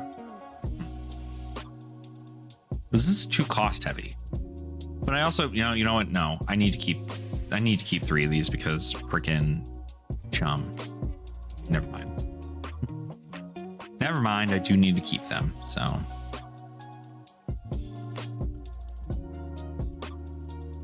There you go. Well, thanks for the games, Topple. I appreciate you.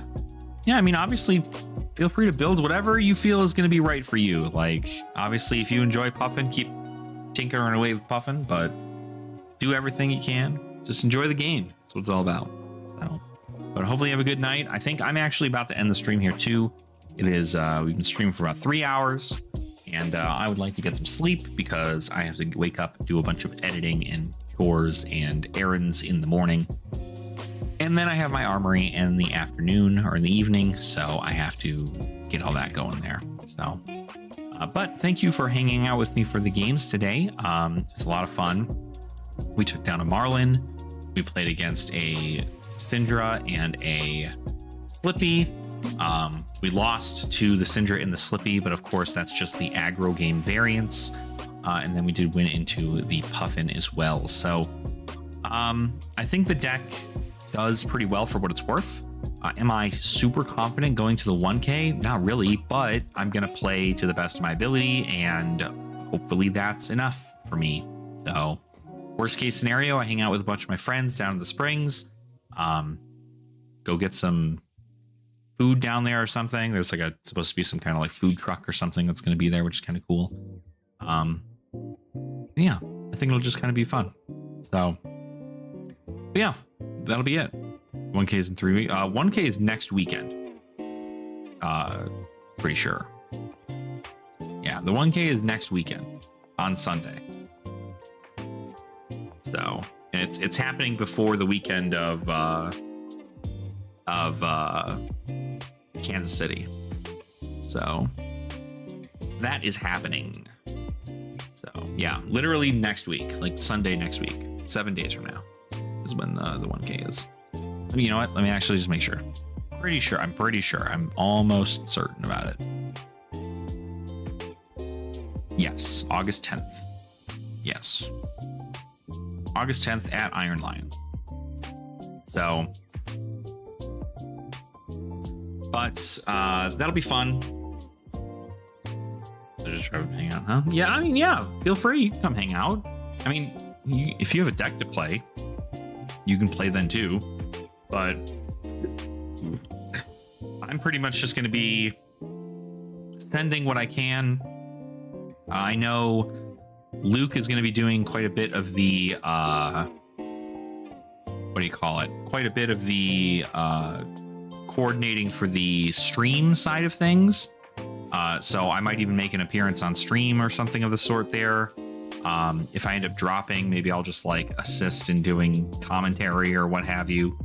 But at the end of the day, I'm just there to hang out with buddies. I don't often get to go down to the Springs and hang out. I know there's a lot of people in the Flesh and Blood community here in Colorado that are solely in the Springs and do not tend to come up to the Denver area. So being able to meet up with them and hang out, I know a lot of people down there enjoyed Project Blue too. So I'll probably just bring like all of my stuff to be like, cool, do you want to jam like Project Blue stuff and like do that? Kind of play around from that, but it'll be fun. I think at the end of the day, I'm really just trying to make sure that we have I have an understanding of what the meta looks like. I know that Guardian's probably going to be pretty relevant, just strictly because a lot of the new Guardian stuff is due to come out here pretty soon. But we'll see. This needs to just like stop doing the weird thing where it's freaking out. But anywho, yeah. So we'll see. We'll see.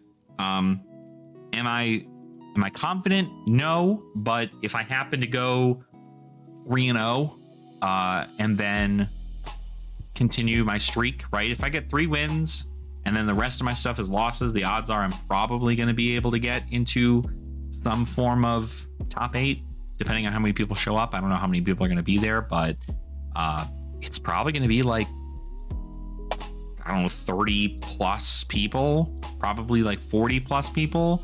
So it's going to be a big event, I think, but we'll see. So anywho, thank you all for hanging out with me today. I appreciate it. If you have not already, feel free to go ahead and subscribe to the channel. I appreciate it. We're constantly doing streams. At least I'm trying to do streams every Sunday. And then we have quite a bit going through as far as, additional videos. We got Project Blue stuff coming up. We've got Commoner stuff coming up. I've got, I just came out with a collection video today. It'll be a good time. So a lot of stuff coming through. If you enjoyed today's stream, make sure to go ahead and like it. Go subscribe to the channel if you haven't already. If you want to be a channel member, you can do that too. Channel members certainly appreciate. I appreciate the hell out of all of you being here and enjoying the games that we do and enjoying the content that I provide. And I hope that at some point we continue to grow and maybe we'll reach 3K by the end of the year. Who's to say? So anywho, thank you all so much for watching. Appreciate your support, and I will see all of your beautiful faces in our next video. All right, everyone. Enjoy your week. Talk soon.